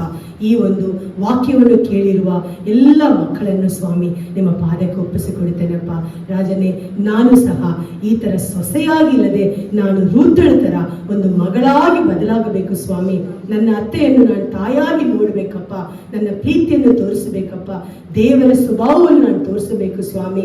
ನಾನು ಕೊನೆಯವರೆಗೂ ನನ್ನ ಅತ್ತೆಯನ್ನು ತಾಯಾಗಿ ನೋಡುವ ಒಂದು ಸ್ವಭಾವವನ್ನು ನನಗೆ ತರಬೇಕಾಗಿ ಬೇಡುತ್ತೇನೆ ಎಂಬುದಾಗಿ ಬೇಡುವ ಪ್ರತಿಯೊಬ್ಬ ಸೊಸೆಗೂ ನೀವು ಆ ಮಗಳ ಸ್ವಭಾವವನ್ನು ಕೊಟ್ಟು ಆಶೀರ್ವದಿಸಬೇಕಾಗಿ ಮನೆಗಳಲ್ಲಿ ಸ್ವಾಮಿ ಒಂದೊಂದು ಸೊಸೆಯನ್ನು ಅಪ್ಪ ತನ್ನ ಅತ್ತೆಯನ್ನು ತಾಯಾಗಿ ನೋಡೋದಕ್ಕೆ ಈ ದಿನದಿಂದ ದೇವರು ಸಹಾಯ ಮಾಡಬೇಕಾಗಿ ಒಪ್ಪಿಸುತ್ತೇನೆ ಸ್ವಾಮಿ ರಾಜನೇ. ಅಪ್ಪ ನೀವು ಹಂಗೆ ಮಾಡಲಿಕ್ಕೆ ಶಕ್ತನಾಗಿರೋದಕ್ಕಾಗಿ ಸ್ತೋತ್ರ. ವಿಶೇಷವಾಗಿ ಅಪ್ಪ ನಿಮ್ಮಿಂದ ಸ್ವಾಮಿ ಬಹಳವಾಗಿರುವ ಪ್ರೀತಿಯನ್ನು ಅನುಭವಿಸಿರುವ ನಾವು ಇದರವರಿಗೆ ಪ್ರೀತಿಯನ್ನು ಹಂಚಿಕೊಳ್ಳುವ ಅಪ್ಪ ಒಂದು ಸ್ವಭಾವವನ್ನು ನಮಗೆ ಕೊಡಬೇಕಾಗಿ ಒಪ್ಪಿಸಿಕೊಡ್ತೇನೆ ಅಪ್ಪ. ಸಭೆಯಾಗಿ ನಮ್ಮೆಲ್ಲರೂ ನಿಮ್ಮ ಪಾದಕ್ಕೆ ಒಪ್ಪಿಸುತ್ತೇನೆ. ಇಲ್ಲಿರುವ ಮಗಳನ್ನು, ತಾಯಿಯನ್ನು, ಸೊಸೆಗಳನ್ನು, ಅತ್ತೆಗಳನ್ನು ನಿಮ್ಮ ಪಾದಕ್ಕೆ ಒಪ್ಪಿಸಿಕೊಡ್ತೇವೆ ರಾಜ. ಆ ಒಂದು ಪ್ರೀತಿಯನ್ನು ಮನೆಯಲ್ಲಿ ಹಂಚಿಕೊಳ್ಳೋದಕ್ಕೆ ಅವರಿಗೆ ಸಹಾಯ ಮಾಡಬೇಕಾಗಿ ಪ್ರತಿಯೊಬ್ಬರು ನಿಮ್ಮ ಪಾದಕ್ಕೆ ಒಪ್ಪಿಸುತ್ತೇನೆ ರಾಜನೇ. ಈ ವಾರ ನಮಗೆ ಆಶೀರ್ವಾದವಾಗಿರಲಿ. ಒಂದೊಂದು ದಿನಾನು ಕೆಲಸ ಮಾಡುವ ಜಾಗದಲ್ಲಿ ಹೋಗುವಾಗ ಬರುವಾಗ ನಮಗೆ ಸಂರಕ್ಷಣೆ ಕೊಡಿರಿಯಪ್ಪ. ನಮಗೆ ಮುಂದೆ ಇರುವ ಬೈಲಿಗಳು ಯಾರಾಗಿದ್ರು ನಮಗೋಸ್ಕರ ಯುದ್ಧ ಮಾಡಿ ನಮ್ಮ ತಲೆ ಎತ್ತಿ ನಿಲ್ಲುವಂಗೆ ದೇವರು ಮಾಡಿ ಸ್ವಾಮಿ. ನಾವು ನಿಮ್ಮ ಸ್ವಭಾವದಲ್ಲಿ ಬದುಕುವಾಗ ನೀವು ನಮಗೋಸ್ಕರ ಇಳಿದು ಬಂದು ನೀವು ನಮ್ಮ ಸಾಕ್ಷಿಯನ್ನು ನೋಡಿ ಅಪ್ಪ ಅನೇಕರು ನಮ್ಮಲ್ಲಿ ನಿಮ್ಮನ್ನು ನೋಡುವ ಹಾಗೆ ನಾವು ಬದುಕೋದಕ್ಕೆ ನೀವು ಸಹಾಯ ಮಾಡಪ್ಪ. ನೀವು ಗುಣವದಿ ಎಂಬುದನ್ನು ನಾನು ನೋಡಿದ್ದೇನೆ ಎಂದು ಬೋವಾಸ್ ಹೇಳಿದ ಪ್ರಕಾರ ನಮ್ಮ ಮಕ್ಕಳನ್ನು ನೋಡಿ ಅನೇಕರಿಗೆ ಹೇಳಬೇಕು, ನೀನು ದೇವರ ಮಗಳೆಂಬುದನ್ನು ನಾನು ನೋಡಿದ್ದೇನೆ ಎಂಬುದಾಗಿ ಅಪ್ಪ. ನಮ್ಮ ಮಕ್ಕಳ ಸಾಕ್ಷಿ ಅನೇಕರನ್ನು ಸಭೆ ಕಡೆ, ದೇವರ ಕಡೆ, ರಾಜ್ಯದ ಕಡೆ ನಡೆಸಿಕೊಂಡು ಬರಬೇಕಾಗಿ ಒಪ್ಪಿಸಿಕೊಡುತ್ತೇನೆ ಸ್ವಾಮಿ. ಹಾಗೆ ಮಾಡಲಿಕ್ಕೆ ಶಕ್ತನೂ ಸರ್ವಶಕ್ತನೂ ಆಗಿರುವುದಕ್ಕಾಗಿ ನಿಮಗೆ ಸ್ತೋತ್ರ. ನಮ್ಮ ಪ್ರಾರ್ಥನೆ ಬಿನ್ನವುಗಳನ್ನು ಕೇಳಿ ಸದೋತ್ರನು ದಯಪಾಲಿಸಿದ ಕೃಪೆಗಾಗಿ ನಿಮಗೆ ಸ್ತೋತ್ರ. ನಜರೇಯನಾದ ಯೇಸುವಿನ ನಾಮದಲ್ಲಿ ನಮ್ಮ ಪ್ರಾರ್ಥನೆ ಬಿನ್ನಹವನ್ನು ಪೂರ್ಣ ನಂಬಿಕೆಯಿಂದ ತಗ್ಗಿಸುವಿಕೆಯಿಂದ ಒಪ್ಪಿಸಿಕೊಟ್ಟು ಬೇಡಿ ಹೊಂದಿಕೊಳ್ಳುತ್ತೇವೆ.